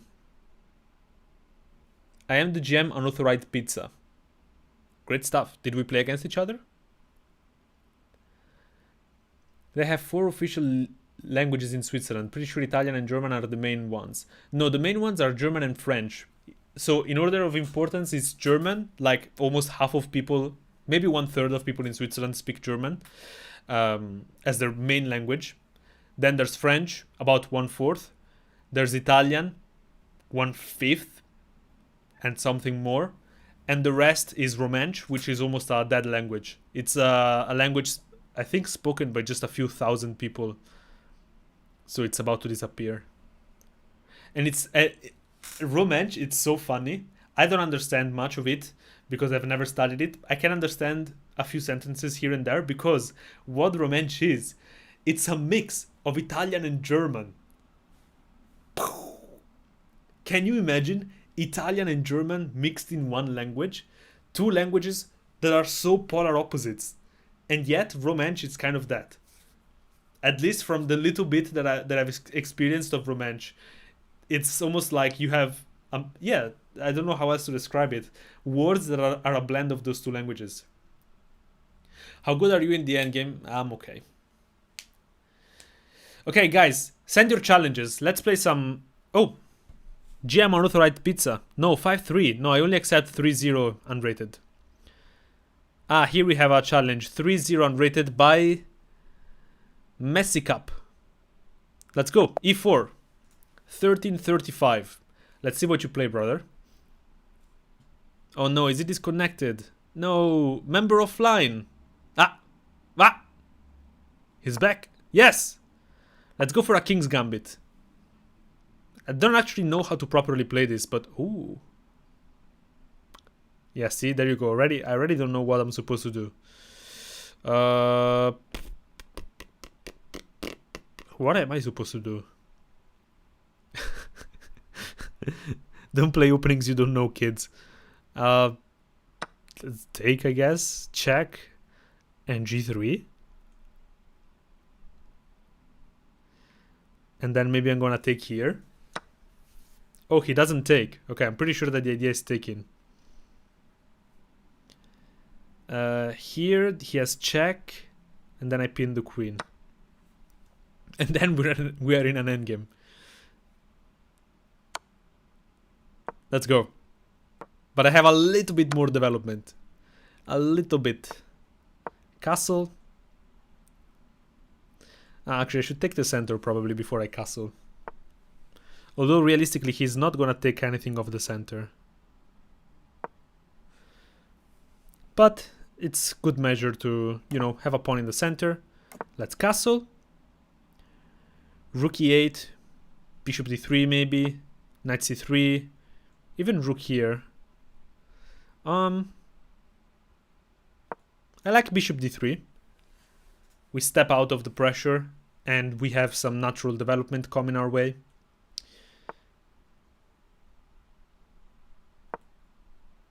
Trying to damage the pawn structure. Probably I'm gonna play c3 and knight bd2. Okay, okay. c3. This is covered. This is not covered, but we can always trade. Although I said in the last video, sorry, in the last game, I need to stop trading as much. Somebody says internet is bad right now. I hope you're not the guy I'm playing against, because you should not be watching the live stream if you're playing against me. That's cheating. Hello Pietro, shout out to Brazil. Shout out to Brazil. Can I play? I donated. Kevin, oh, can you guys confirm if Kevin actually donated and he's not exploiting the fact that I can't see the donations? If you did donate, then of course, yeah, we can play a game. I'm just I'm just gonna wait for confirmation from the chat. Got my first brilliant on a bishop sacrifice. That's great, man. Come on, Messick up. You have to play faster. You have to play faster. Let's go. Let's go.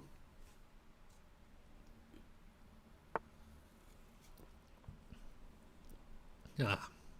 Guys, I'm just so happy to be here streaming with you. This is nice. I'm actually allowing him too much activity, but he's not going for it, so I guess it's fine.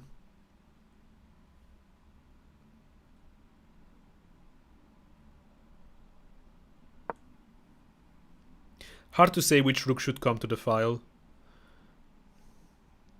because this is semi-open anyway. Maybe now we come here. Or actually, even c4, it's interesting. But maybe I have to prepare it. a3 and then c4. Okay. I imagine he's gonna trade. But he's down a lot of time now. Oh, he also has 93 maybe? Okay, I don't know what that move is. Let me come in. Let me in! Let me in! Do you guys remember that meme? Let's go here. What are you guys saying? Let's see. Scroll up. Yeah, no, I did scroll up. I can't see the donation anyway. Pietro, he didn't donate. Kevin donated. Oh my god. Okay. So you guys are confused about whether he donated or not. That's great. That is just great.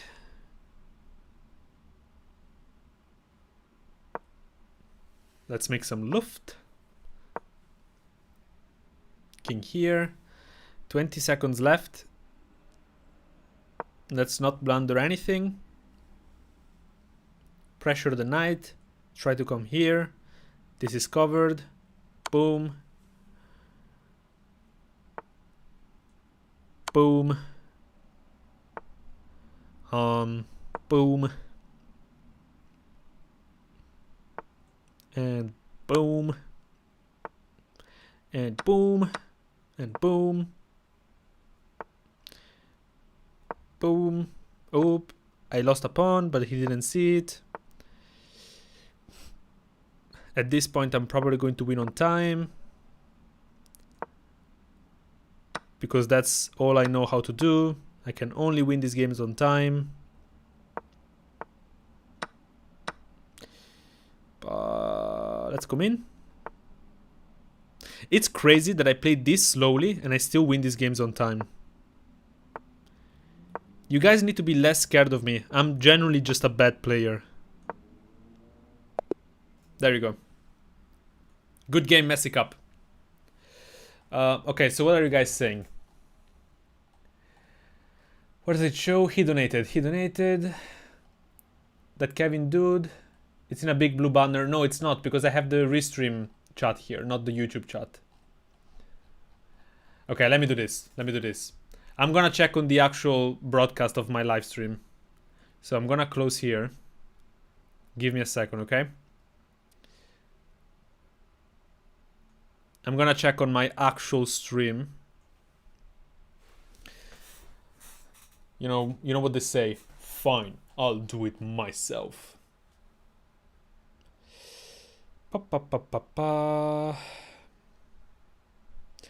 Pietro checkmate. Let's search myself. This is like a loop. Okay, where is the donation?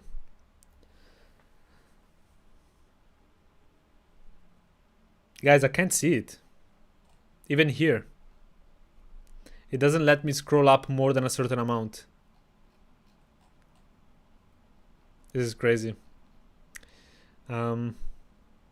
Is there like info about the stream or something?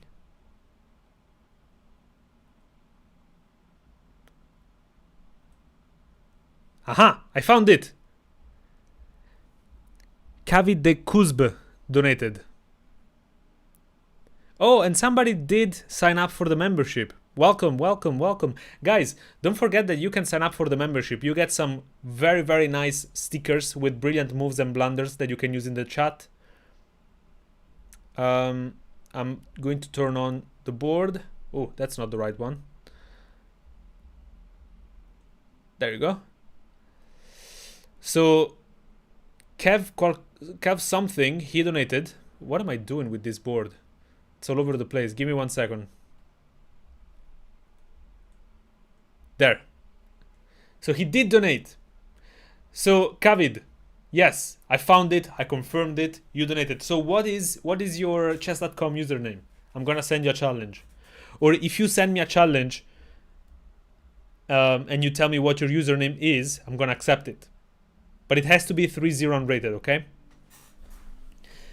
3-0 unrated. Yo, Impera is using the new stickers. There you go. Beautiful. Genius. That's what you get when you sign up for the membership. That's pretty cool. I'm just gonna say that. Absolute cinema. You can spam brilliance and blunders in the chat. Okay, Kavid, you said that your username is KawiPL. I can't see you here right now, so I'm gonna send you the challenge myself, okay? Bear with me.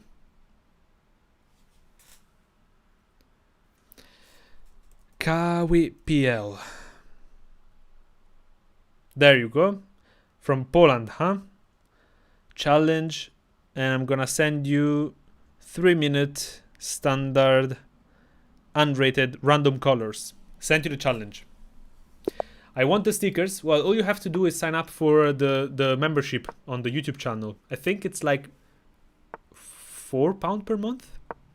I don't remember. Should be something like that. £4 is like $5, $5.50. Oh, we transposed to a French defense. Okay.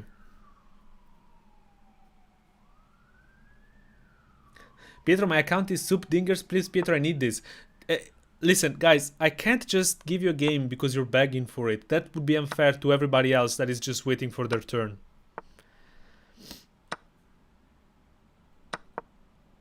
Now we're targeting the center like this. Let's go after the knight. Now we have this nice outpost. Castle.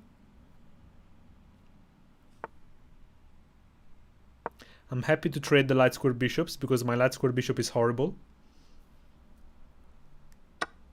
Yes. And if he jumps in... Okay, he doesn't do that, so let's prevent it. Now I'm gonna bring a rook to the c file. This knight is unremovable right now. It's like an unmovable object. Unstoppable force versus unmovable object. Let's go. G4, okay, kicks away the knight, but the knight can just drop back and come back around, and now you've pushed a bunch of pawns for pretty much nothing. It's one of those moves that seems like it achieves something, but not really. Unless you manage to, architect an actual attack on this side of the board. Oh, okay. Well, you're going for it.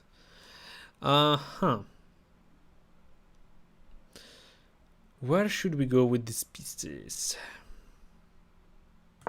Let me come in. I'm knocking on the door. Knocking on the door.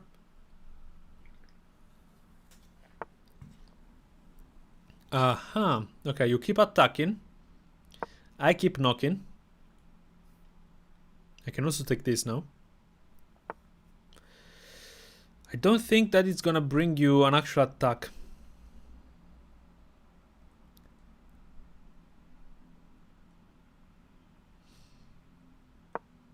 I mean, we're both getting this file open. Yeah. He doesn't have queen here. But he's playing well. He's playing well. I am under some pressure, for sure, for sure. Oh, but this is an important pawn to lose. This is an important pawn to lose. Wow, okay. I was just thinking that that move might be brilliant.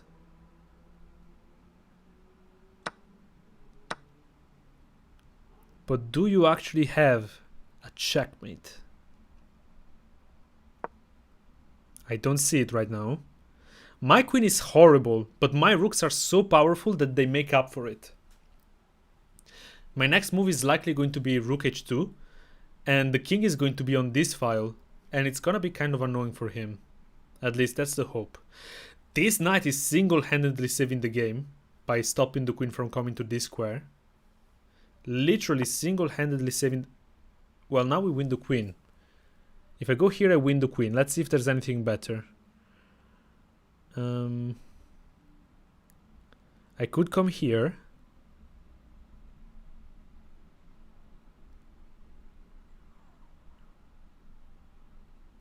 I mean, a queen is a queen. People underestimate how hard it is to play two rooks versus a queen. This is covered. So I'm going to use this chance to activate my queen. This is also covered. If he goes here and here, I mean, I'm still gonna take rook here, and the king to h8 is fine. He's stopping everything. But I am coming in. Oh, yes. Nice.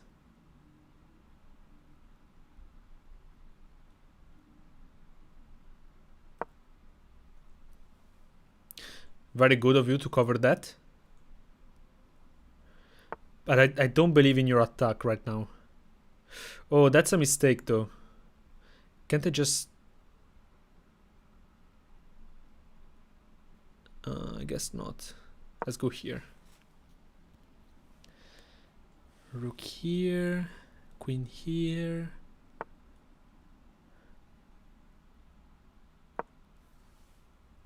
Takes, we have takes. Knight here, now we can take it. Very sharp position. Oop. But we managed to squeak the W. But well played. Well played. This was a tough game. Okay. Family fork. And check. And check. And checkmate. Oh, that's a sexy checkmate. Look at that. Damn. That is one sexy checkmate. Good game though, good game. And thank you for the donation, Kawi. Thank you very much for the donation. Sorry for the research. What are you drinking? I can't say, guys. I can't say because I don't I don't want to advertise drinks for free. They will need to, you know, they will need to bring some bank to the live streams if they want me to push their drinks. I can just tell you it's an energy drink and a very, very popular one. Do a queen sacrifice. That was unnecessary, but we could have. Okay, what's the time? So I've been streaming for 2 hours, which is already longer than I usually do. But bear with me for a second. because I think it could be interesting. I'll show you what.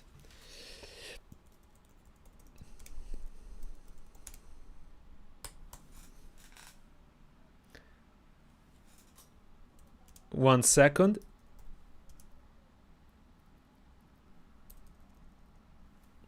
Guys, how about a speedrun? What do you say we do the speedrun live, huh? It's been a while. It's been a while. So I'm gonna turn off the board for a little bit so you don't see my login details. And I'm gonna log into the speedrun account. I just need to put a little bit of eye drops in my eyes. And then we're gonna get started with some speedrun games. Today, what is my rating here? Chess.com, chess.com. There. Oh no, right, I need to change. There you go. I need to change layout. Okay, I'll be right back, okay? I'm gonna do some speedrun games when I'm back. We're gonna get at least to... Let's get to 960, okay? So that the next episode we get to 1,000. And from 1,000, I'm gonna play my real openings in the speedrun. I'll be right back. I'm gonna put some eye drops in my eyes.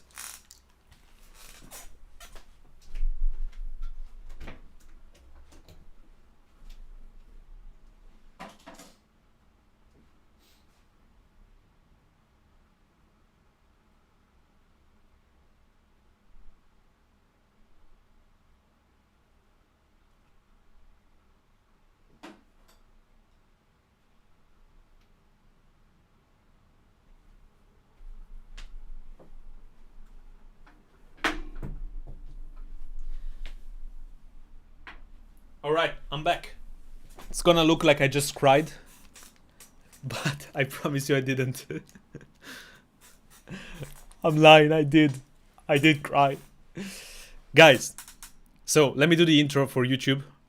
We are back with the Speedrun to 2000. We are live. We have the chat here. Hey guys, how are you doing? And we're gonna get to 960 today. So we're gonna try and gain 44 points. We're rated 916. We get e4. Let's play principled chess, and we reply with e5, taking a stake in the center.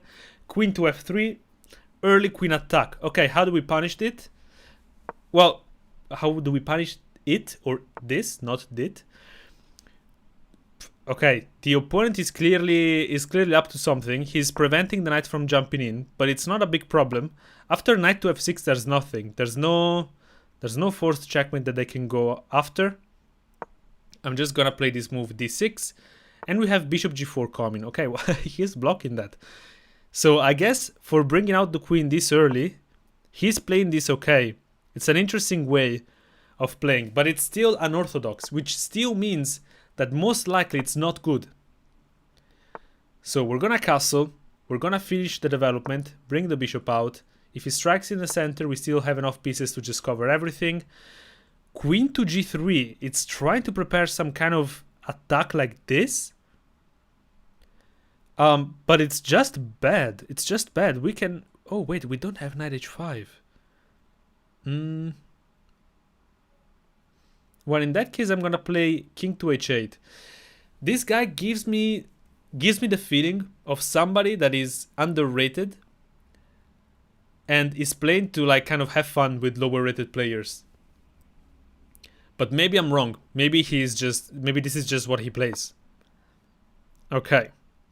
So we don't have knight h5 to attack the queen. Sometime something like this is going to happen. You don't necessarily have a way to punish your opponent right away. And when that is the case, you just have to kind of steadily gain an advantage. And here I want to play this move d5. This is a move that I'm playing mainly off instincts. I just double checked that I'm not blundering the pawn. And the reason why I'm playing this based on instincts is the fact that the king of white is still in the center. While my king is castled and I have great development. And there is a principle when this happens that basically just says, open up the center. Open up the center because you are starting an attack on the opponent very rapidly. And actually now, after this move, knight to f4, we are already creating some significant threats here. Some very significant threats. If bishop takes, we are probably going to throw in check. If the king comes up, we can take with check, and then we collect back the pawn. If he doesn't defend with the pawn, we can just give the check right away. And this is a move that I don't have to think about. It's just a move that makes sense, right? It's a pawn with check, and there is nothing that can take the knight. So we are chilling. We can play this move safely. Now, let's look for ways that we can exploit having such an active knight. I'm thinking bishop d5, because this is the most active piece in the position of white. Takes, and we're still defending the knight. This is nothing. Yeah, this seems good to me. The knight is temporarily loose, but as long as I make sure that I'm not just leaving it to hang, you know, when the bishop moves, we can either take it here and still defend the knight, or if it takes, after queen takes, we're defending like this. So I think we're fine here. And I'm just trying to get rid of these pieces, because white's king is misplaced, so I want to open up an attack on this side of the board. I have the queen in the center, I have nice development, these knights are weirdly placed, the bishop is blocked. So this is looking pretty nice for us. Okay, wait, this smells weird. Oh wait, I can actually just win a piece. Bishop takes, remove the defense of the knight, and we can collect the knight with, not with check, but we can collect the knight. And now the game is basically over. We're up 4 points of material. The king is completely unsafe.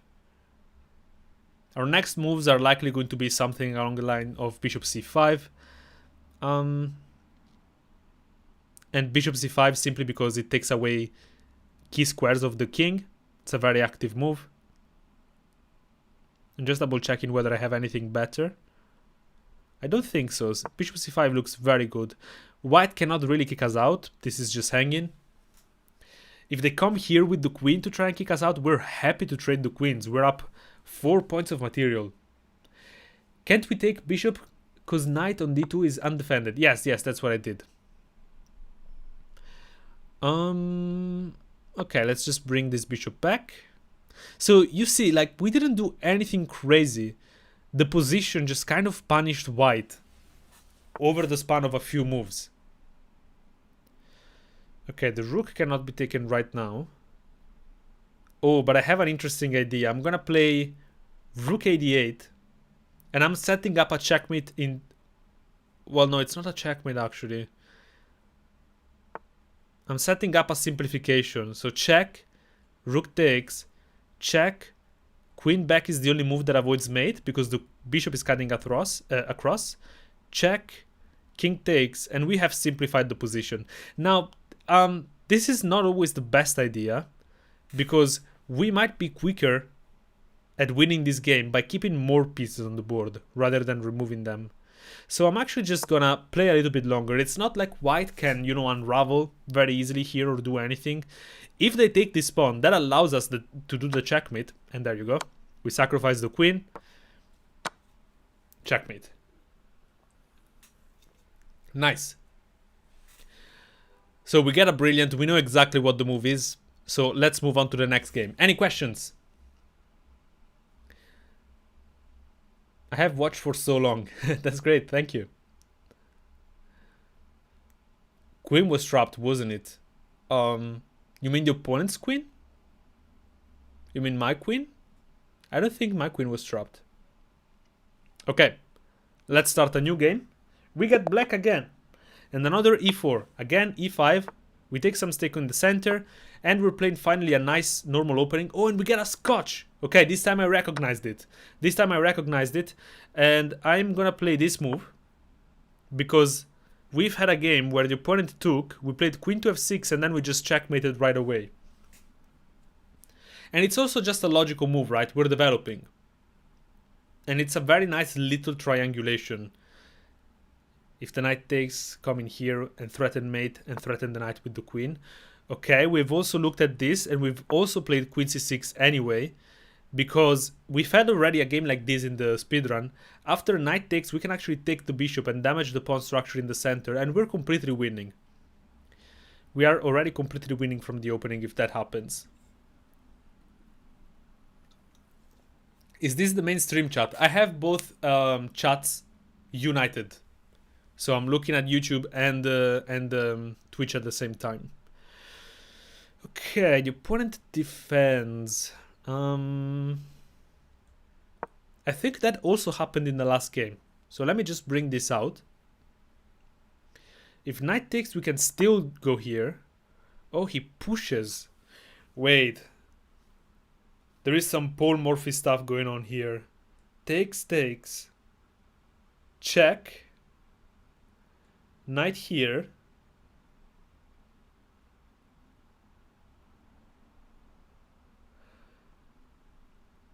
Knight here. If you take... Oh no, I can't win the rook. It's defended. It feels so nice and active to do that though. I want to do it. But it's not the principled move. What I think is the principled move is to just take. I mean, we could also keep the bishop. After takes, if he takes with the pawn, we can collect here.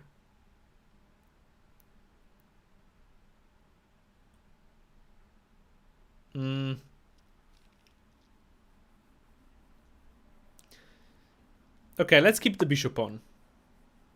I see that you guys want bishop to b6. Fine. Now this is a little bit threatening. But now we have the option of trading knight first. Bishop takes, bishop takes. If this, we save the knight. If pawn takes, this is still a threat. Let's not fall asleep at the wheel. But I think we have knight here. And if you push, we can take in the center. And if you open up like this, I take the rook. Let's go for it. We're also threatening here. So it is very possible that white blunders, thinks that the bishop is trapped. Oh. I didn't think of that. That's quite nice. Okay, but I think if we go here, here, takes, bishop takes, knight takes, queen takes. Oh no, I see what we can do. We have this threat of check. Okay. We could have ended up in another situation where we're just losing from the opening and then we would have had to either win on time or something. Okay, the opponent defends. Now, there is an interesting move here. We could actually sacrifice the knight, I think. Takes, takes, and queen here. Attacks the rook, let's say knight here. And then takes, takes, takes, creates an isolated pawn.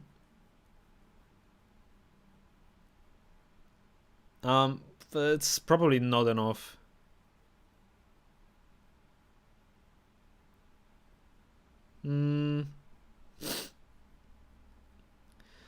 Okay, I would say let's give breathing room to the bishop.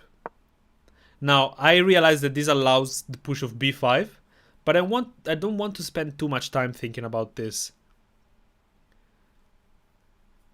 After b5, I mean, we could still consider the sacrifice. Takes, takes, queen takes, knight here. No, I don't think we have enough threats for that. Okay, so we're gonna just drop the knight back. This is a move that looks very ugly. But the knight has other ways to get it back in the game right away. We are not playing very well this game. Are you on YouTube? Yes, you are watching from YouTube. What kind of question is that? Let's jump in. White is playing very well here. Now this is a threat, which the opponent sees.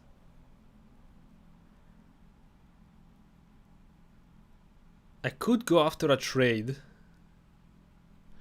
Or I could remove this pressure in the center. we're kind of removing this clump. Okay. Yes. I like this. Take. Pawn takes. Bishop takes. Or actually, even knight here.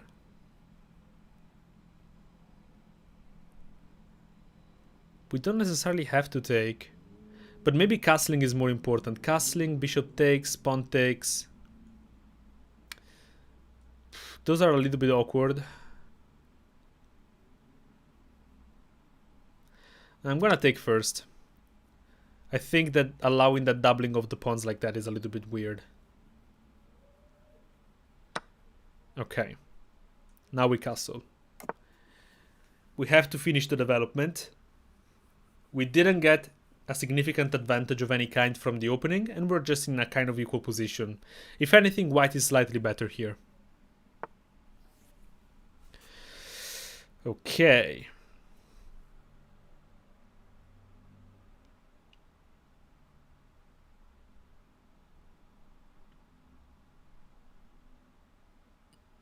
So, trying to trade the queens I think would be a mistake. After this take, queen takes, he can sacrifice the bishop with check, and we lose a pawn from that. So I could bring the knight here, but the knight is also fine where it is right now. If I go here, maybe there's something like this pressuring the rook. So I'm gonna bring the bishop to d7. This is one of those moves that for a very long time when I started playing chess, I really wanted to avoid. Because it looks like such a slow move. Is the bishop even better here than it was on c8? But the point is that we are connecting the rooks. And potentially, yes, the bishop maybe after c6 or something could come to c6. Now, another move that white can play now is knight to d5. That is something that, again, of course, I overlooked, as I tend to do in these speedrun episodes. Which makes me think that maybe we should have just gone c6 right away to prevent that. The point is that after this move, he's attacking the queen and threatening a fork, so I have to defend it with queen to d8, but then he can start pile up on this bishop. So we're gonna have to be a little bit careful about how we play on from here. We might even give back a pawn. Well, not back, just give a pawn. Okay, queen to g3 I don't fully understand. I have to be honest. I'm not sure what the opponent is trying to do here. I feel like it's our chance to play c6. c6 covers this important square. If white takes, that's amazing. We get the bishop on c6, but I don't think he's gonna do that. If he pushes, that's kind of annoying, but also these pawns become split. Artificially split. And then we're gonna activate this bishop some other way. If he doesn't do anything, I can reroute the knight potentially here. That could be a nice square for the knight. So we have a few ideas here. None that is particularly, mind-boggling or whatever. But we're playing. Pietro win this game. Yes, I intend to. Why not put knight on a4? Knight on a4. What moment are you thinking about? Okay, he pushes. Sensible move.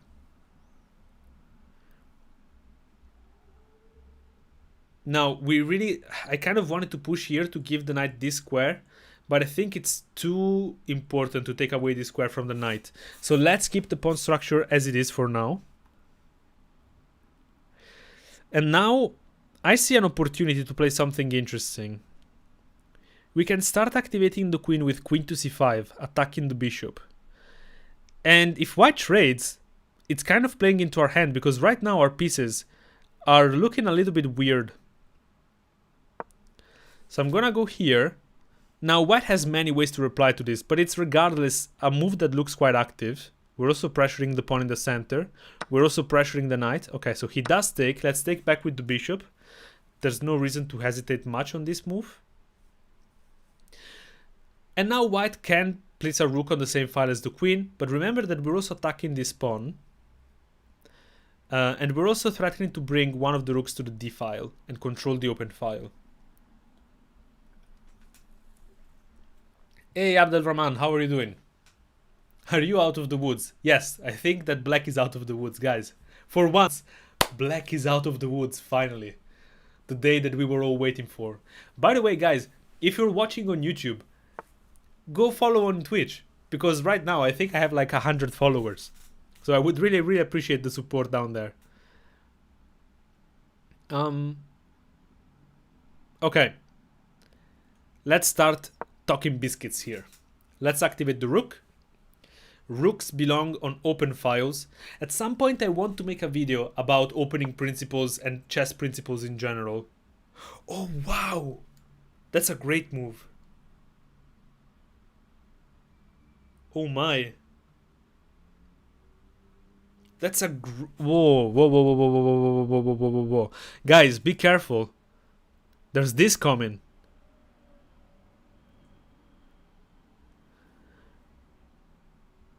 Oh my god. Check. Moves. Threatens mate. Take, take. I think I just about survive, but I should not have allowed that.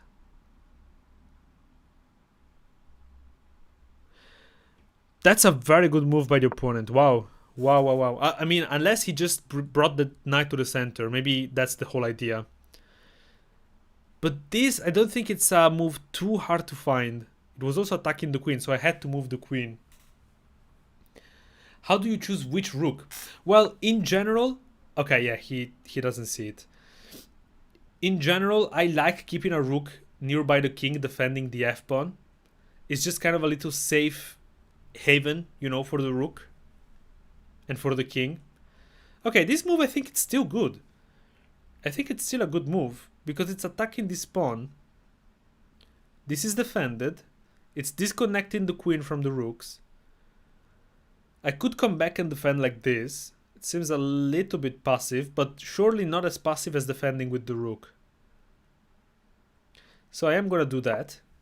And if he trades, again, he removes a very active piece, so I wouldn't mind that. I would invite that. Now we're also threatening this pawn.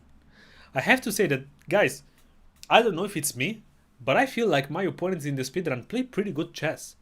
I'm kind of concerned about when I'm going to get to like 1700, 1800. But I am 2100 after all, so I should be able to win those games, right? E7 was a move for the queen. E7 you say. No, E7 I think would have been a blunder. So queen to E7, knight check, king moves. First of all, if I take, he just takes. And there are some lines where, let's say the queen is here, okay? And the knight check, and I move, and he threatens mate. Okay, we can have a look at that after the game.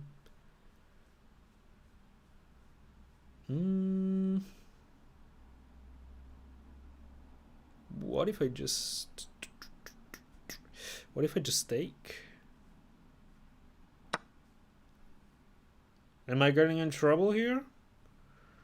Or is that a pawn? Is that a free cookie? If the knight moves, we win.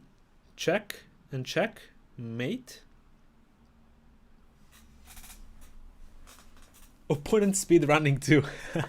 Imagine. Okay, he defends the rook. He defends the rook. He's also threatening this now. Again, good opponent. Now, I really want to target that pawn, but I don't see a... Whoa! Does my queen have no squares?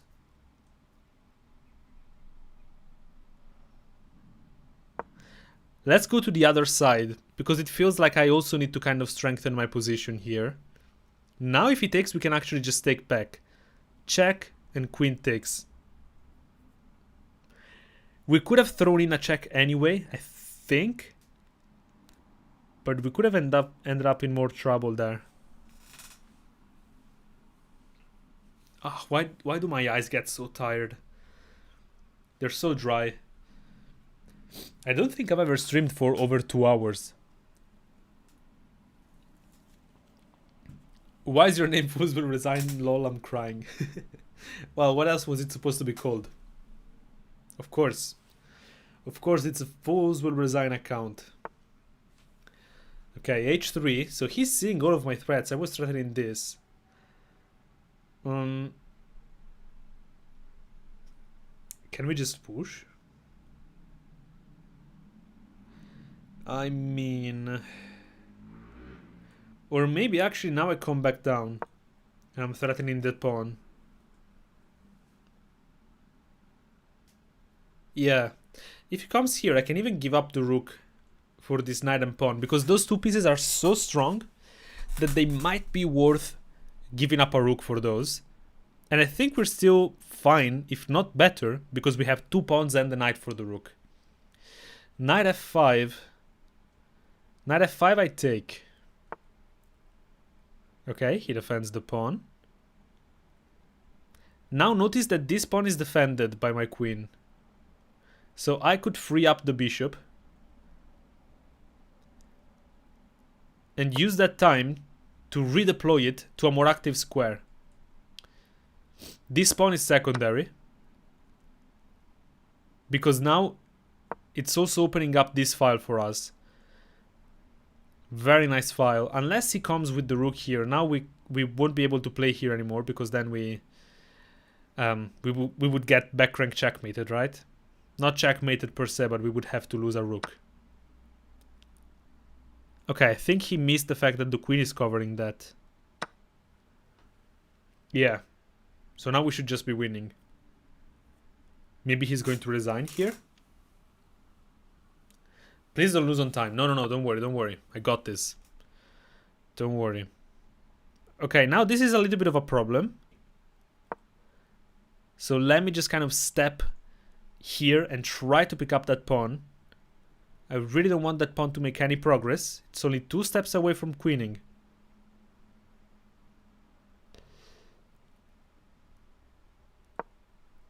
We're looking at it like this. And now we're gonna trade the queen. This forces the trade because I'm also threatening checkmate. There you go. Okay, and now we're gonna collect this pawn.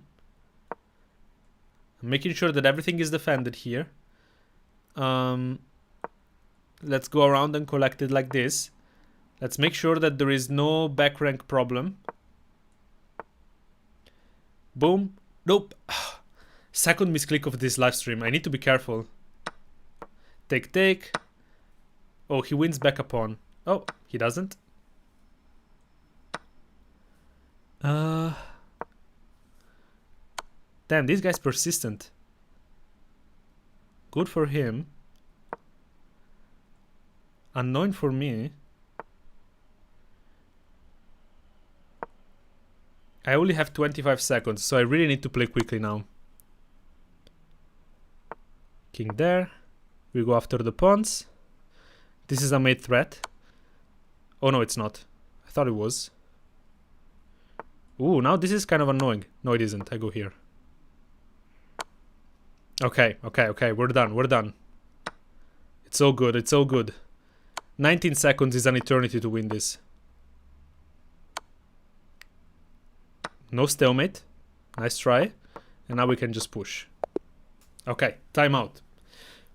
Very strong opponent. Guys, I'm impressed. I'm genuinely impressed. I don't know how I'm gonna get to 2000 if people play like this during the speedrun. Let's see his accuracy and the performance.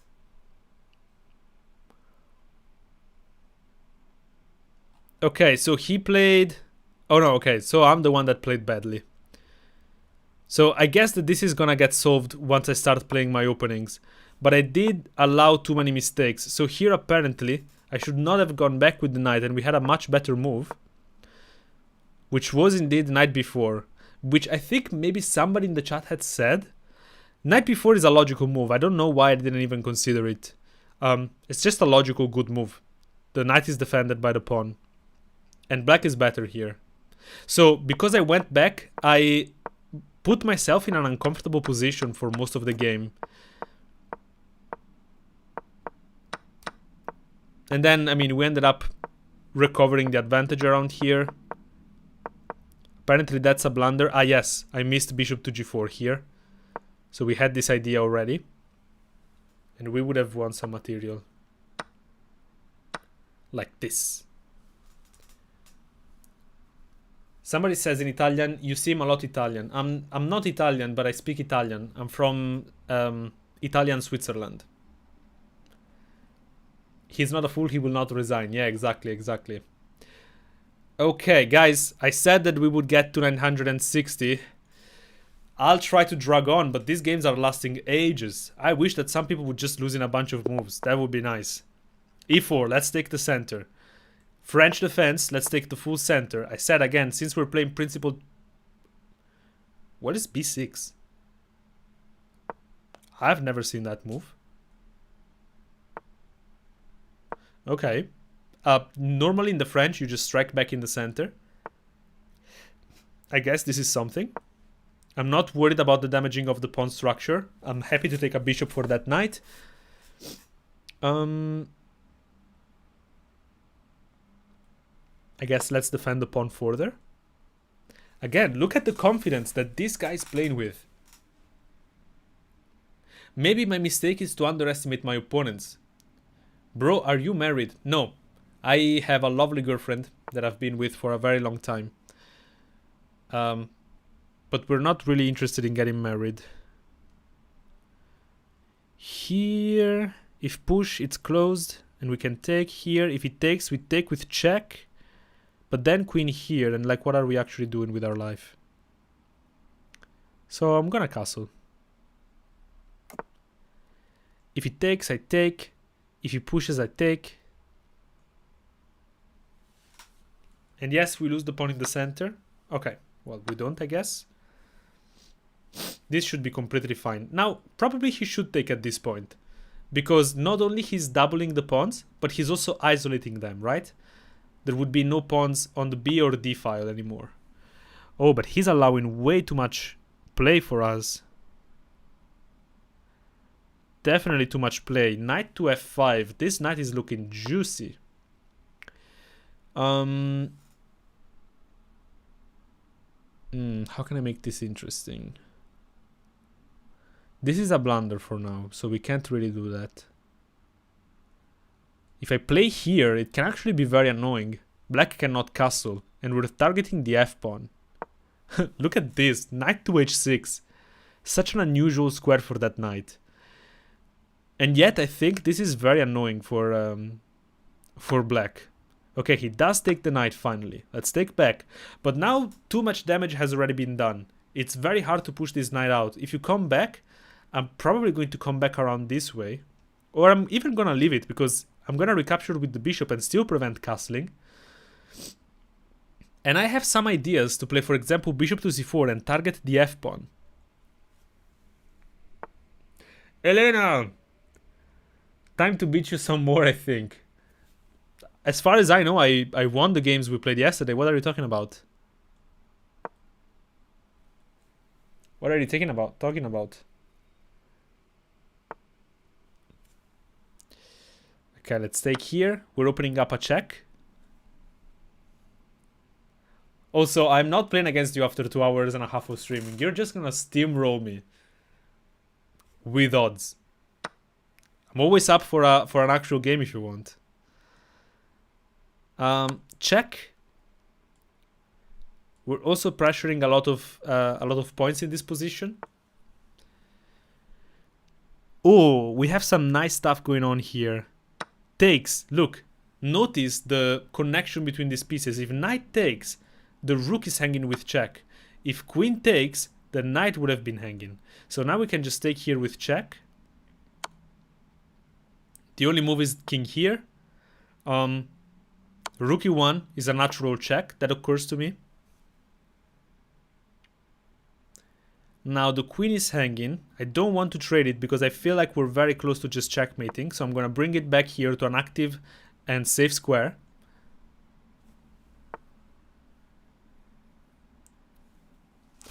The opponent is attacking the queen, but this is a free knight. Do we have some kind of direct mate or something? Oh, well, we can bring out the bishop with check. Always look for checks. What else? Now we have this check. I think we might have had that on the previous move. Actually, I'm sure we did. How can we put the nail in this coffin? How can we put the nail in this coffin? Let's go here. This is temporarily a fork. The king is gonna go back. And now we have threats of bringing the rook in at the right time. For now, we can threaten the knight one more time. So we're just going for it. We're up material. The king is in the center of the board. We have all of our pieces around the king. We just go for mate. There's no reason to hesitate here. Check. King back. Check. I'm just following the checks, guys, honestly. This is all instinct based. If the king goes back, we win the queen with a pin. Now we give this check. The pawn cannot be pushed because of the rook. The queen cannot cover. Now we give this check. The queen is covering and defending the rook.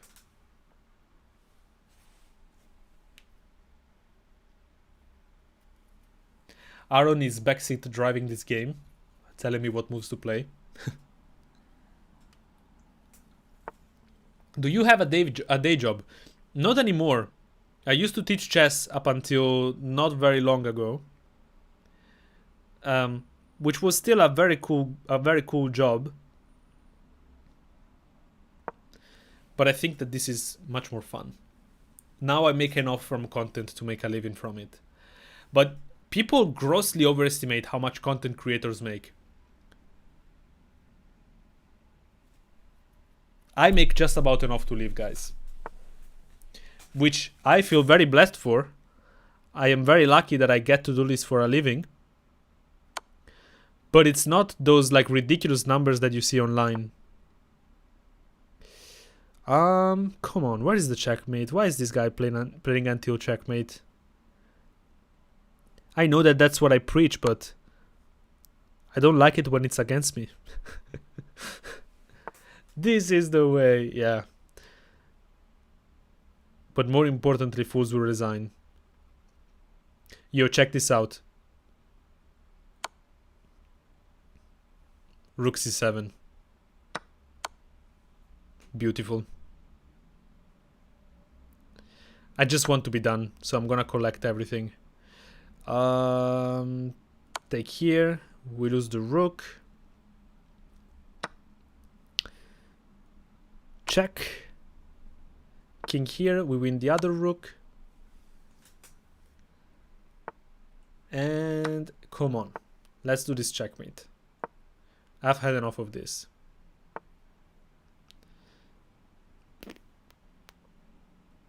Check. Is he gonna take? I feel like people up until like 1500 tend to take almost every piece they can, even if it's not a good move.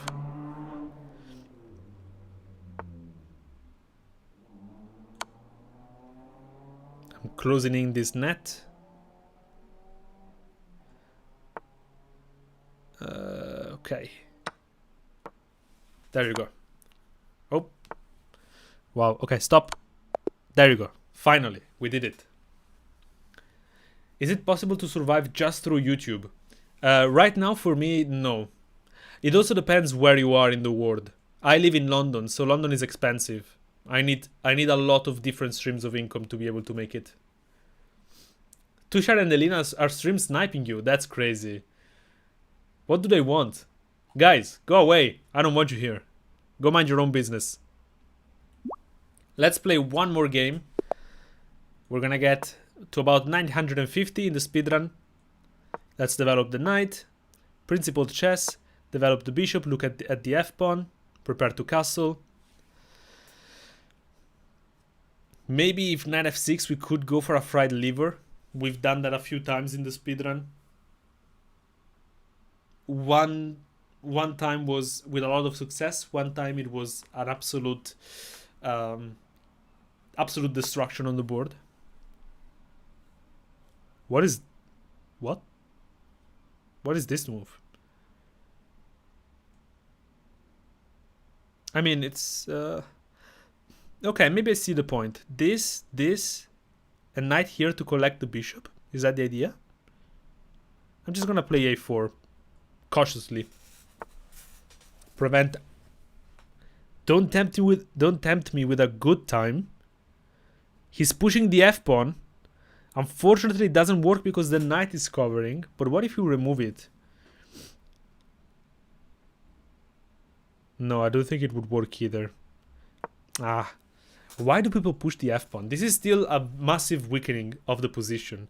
Even just like knight h4 is a strong move there. What if we take now? Take. Check. If king up, check, king back, knight back. And we can maybe check again. Knight here. Takes, pawn takes. I don't think we have a checkmate. That's so annoying. Check. If this we win, but he doesn't have to do that. Check, he can also go back right away. Yeah, I don't think it works. I don't think it works. Fine, I'm just gonna develop the knight and play c3. Okay. Well, now it might work again. Now it might work again, depending on what it does. Like, for example, if he plays just a random pawn move on this side, we can... I'm pretty sure we can just sacrifice the knight again. He defends the pawn. He really doesn't want me to have fun, huh? Bishop e3. Continue development, since the sacrifice doesn't work. Hello, Oliver. Knight to h4. Yeah, knight to h4 is a good move. I just want to prepare the position a little bit more. This guy is really trying to tempt me. Takes. Check. No, it doesn't work. It doesn't work. Here, castles. No, oh, he can't castle. This could be interesting. Now we are directly threatening queen to h5. This is a very common pattern. You notice the fact that the check to the king has been open. And so you must look for this kind of patterns where after check and g6... oh, actually, we can't sacrifice... Oh, well, now we can. Check. If the king comes out, this is checkmate. And the only other move is knight to g6, which is a free knight for us. Because if the pawn takes, we're going to take the rook with check. Not only that, I think that's also checkmate. H takes, queen takes check, king up, check, down and checkmate. If he doesn't take, we are preparing a discovered check. Yeah, this should be a forced checkmate. 922 elo. Yes, we are playing in the speedrun. So I'm trying to get back to 2000 as fast as I can. Okay, he found the only move to stop the checkmate. That's annoying. I guess I can re-prepare it like this. I'm trying to come here. If queen e7, I take here with check. And then he does barely just escape. Take. What is the funny idea here?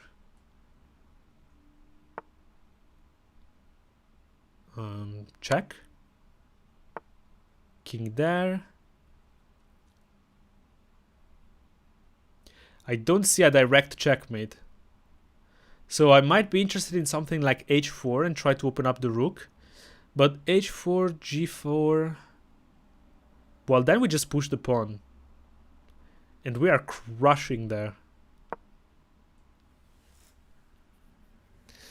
And I don't see a way for black to actually kick us out. Okay, well, moving the queen away seems very dangerous here. Let me cover like this. Yes, he's taking a pawn.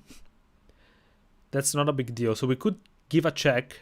Then there's bishop here. Check.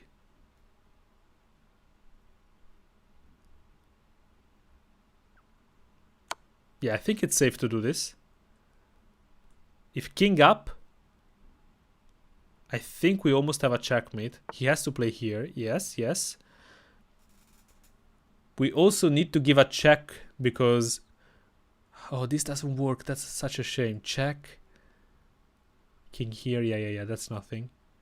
But after this and after the bishop comes back, we have this check that we have opened up. Oh, we can also take here. Take. King up. Check. I think this might be even more winning. But I mean, it's just a very safe move to play. So let's go for it. Take. Check.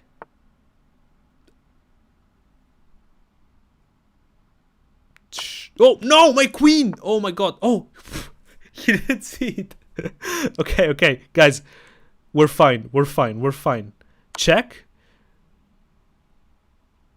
Maybe this would have been better, just getting out of everything.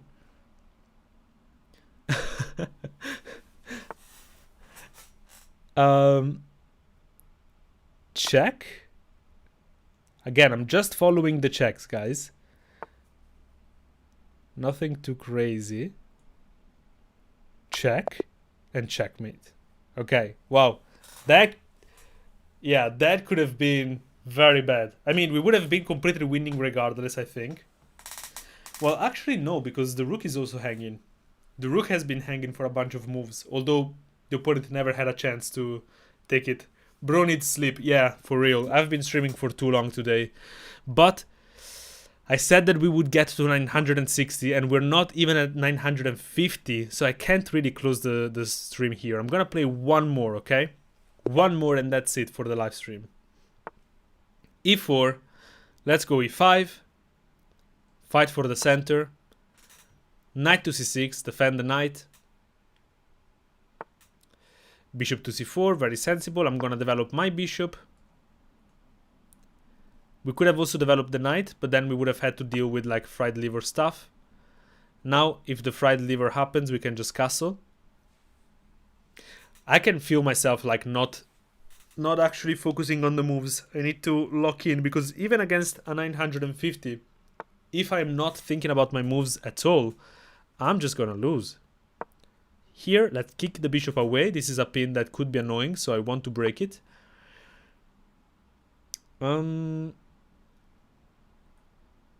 Castle. And potentially g5 at some point, but g5 you always have to kind of acknowledge whether this sacrifice of the knight is dangerous, which I don't think it is, but you know, it's something that we need to take into consideration. Okay, the opponent is trying to jump in here and add pressure to the pinned piece. Put pressure on the pinned piece, that's the principle. Now, I am aware of the fact that we don't actually need to do something about that, but I'm not sure in what way, as these are the structures that I don't play. What are we supposed to do here? Here. Takes. Queen takes is terrible. Well, okay. I'm going to admit that I'm human. I don't actually know what's the best way to deal with this. So I'm just going to drop my bishop back. Avoid any problems. Why would I enter something that I know can be dangerous if I don't know how to reply against it? Okay. Now we're potentially bringing in this pin. And after that, we are turning the tables. For example, on h3, we can just actually play knight to d4. Because that attacks the queen and attacks the pinned knight. So we wouldn't even have to actually worry about the hanging bishop there. Knight in can still be somewhat annoying. And it is also true that after we jump in and the queen moves, let's say here, and we take maybe like this, white is opening up this file, which could be very annoying. So we don't necessarily even want to do that. Here, here, takes.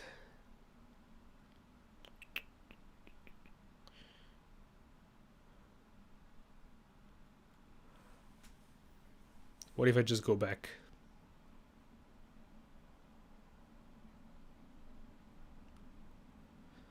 Go back here, sacrifice the knight, takes and takes.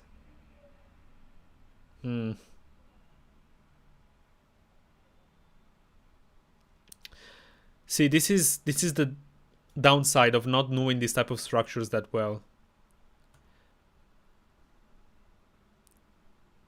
Okay, I'm gonna take with the bishop first, actually. Because if he takes like this, we can always transpose to that line. Okay, that's what he does. And I found a move that could be like kind of clearing out all of the problems. First of all, we still jump in. This is a free tempo on this queen. And if white is not careful and, for example, goes here, we can just actually collect that pawn. Okay, they don't do that. Very good. And now we have knight to h5, a move that might seem kind of obscure, but with a very clear idea in mind. We want to get this knight to f4. That is a blockade of these doubled pawns. That could be a nuisance if they get used to open up this side. The opponent trades here. So we also got rid of the bishop that was pinning the knight. Now, let's not rush. Oh, well, actually, no, we can rush with the move. Yeah, let's just do this. I think this is fine here. Ooh, white has... Yeah, knight to d5 is a great move. Because if I take, he can take here and threaten mate in 1. And after I defend, he takes back and he has won a pawn and has a great attack. I'm thinking queen to h4, defending the knight like this. The only issue is that there is rook to g4.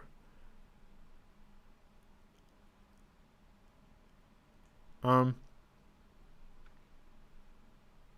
main issue is that if I just drop back, after knight takes and pawn takes, he's taking this knight.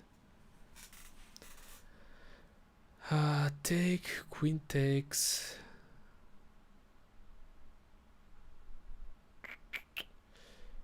How did I allow this?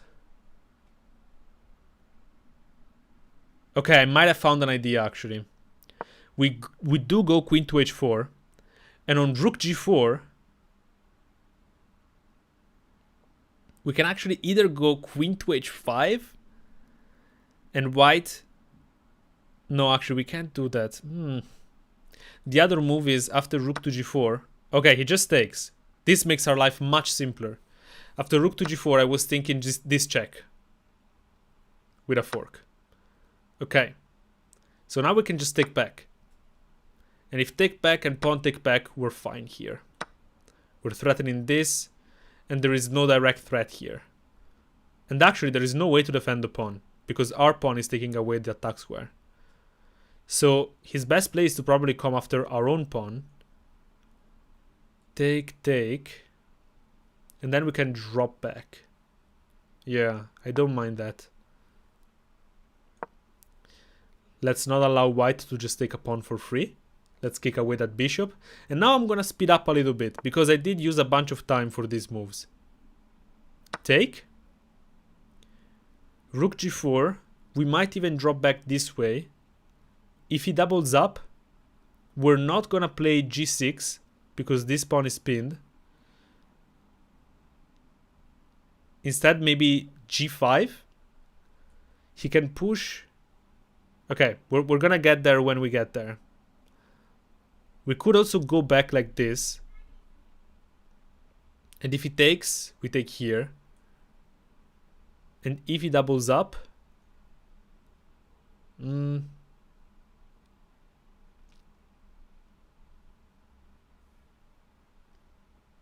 What if I just move out of the way to prepare g6?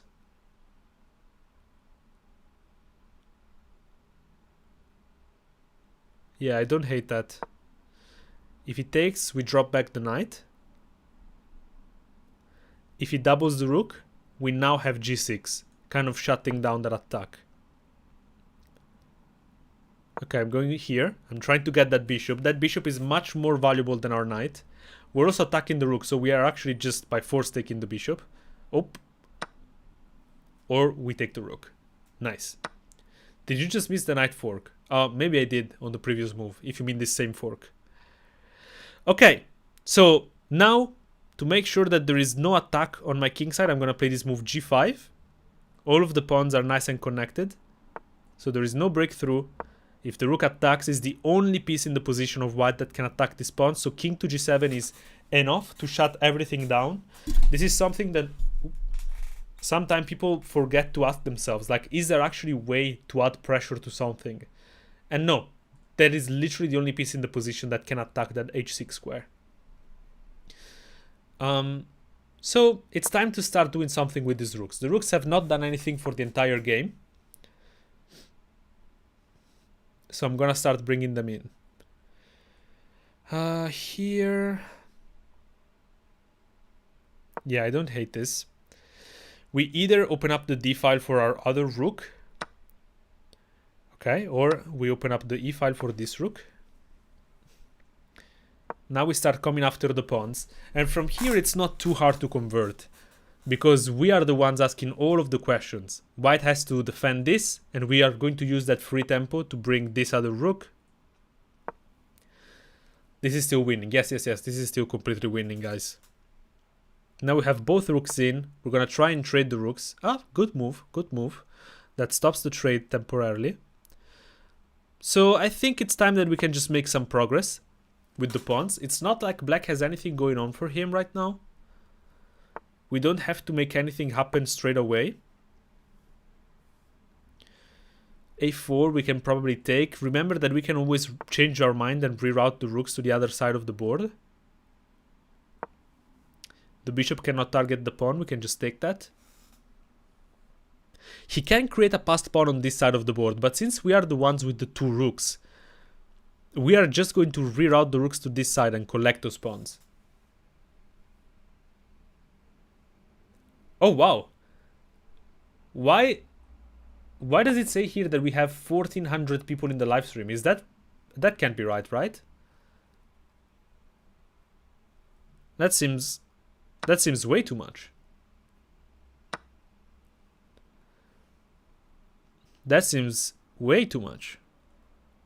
Okay, so now I reroute my rook. I'm threatening this check and to come in. Ah, actually a better move would have been rook to c8. There was no way to defend this pawn. It's on a dark square, the bishop cannot defend it from the light squares, and the rook has no way to target it, and the king alone is not enough to defend it. Bro, do it fast, only 9% remaining. Okay, I'll try to win before your phone shuts down. The c pawn feels loose. Yes, you're right. That would have been a better plan, to just attack the pawn. But I mean, at this point, anything is winning. And since the opponent is not going to resign and play on... Oh, okay. He's giving us this with check. I was gonna say, since the opponent is not resigning and playing on, we can just have a chat. What's up? How are you guys doing? Okay, the viewership is back to 300. So I'm not sure what happened there for a second. Did somebody raid? Is that what happened? Ooh, we have some interesting ideas. But we can also just come here. And again, this is undefendable. So it's another free pawn. Can somebody explain to me what happened with the viewership? Probably just total views. Well, but it's showing it where it should be showing, like the people watching live. So that was odd. Check. Only move is king here. Pin the bishop. You know what they say, pin to win. If the king doesn't move on the next move, we're gonna play here. Or actually here is even better, because it doesn't allow the rook to defend laterally. Ah, he defends laterally. Okay, well then we're gonna push and try to add pressure with the pawn. I mean, at this point anything is winning. It doesn't really matter. And yeah, this wins material. The bishop is still pinned. We're threatening to take it. And if rook takes, the bishop cannot recapture. Pretty simple calculation there. Do you think you can get to 2000 elo rapid before the end of the year? I think so. At this pace that I'm playing with, probably. Now we're the only ones with a rook here after this trade.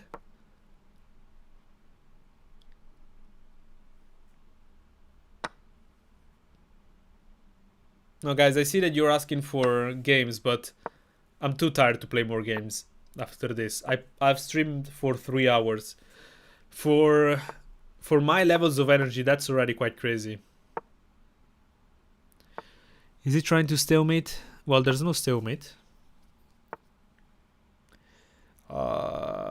Check.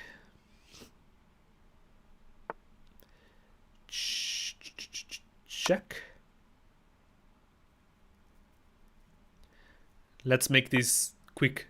The guy only has 9% battery. Check. Check. Check. Check. I can't play here, so I'm gonna have to do check and check. Checkmate. Okay, 956. I hope you guys can forgive me that we don't actually get to 960. But this has been a great live stream. I am so happy to see all of you guys. It was so fun to play against you. It was fun to play the rapid games.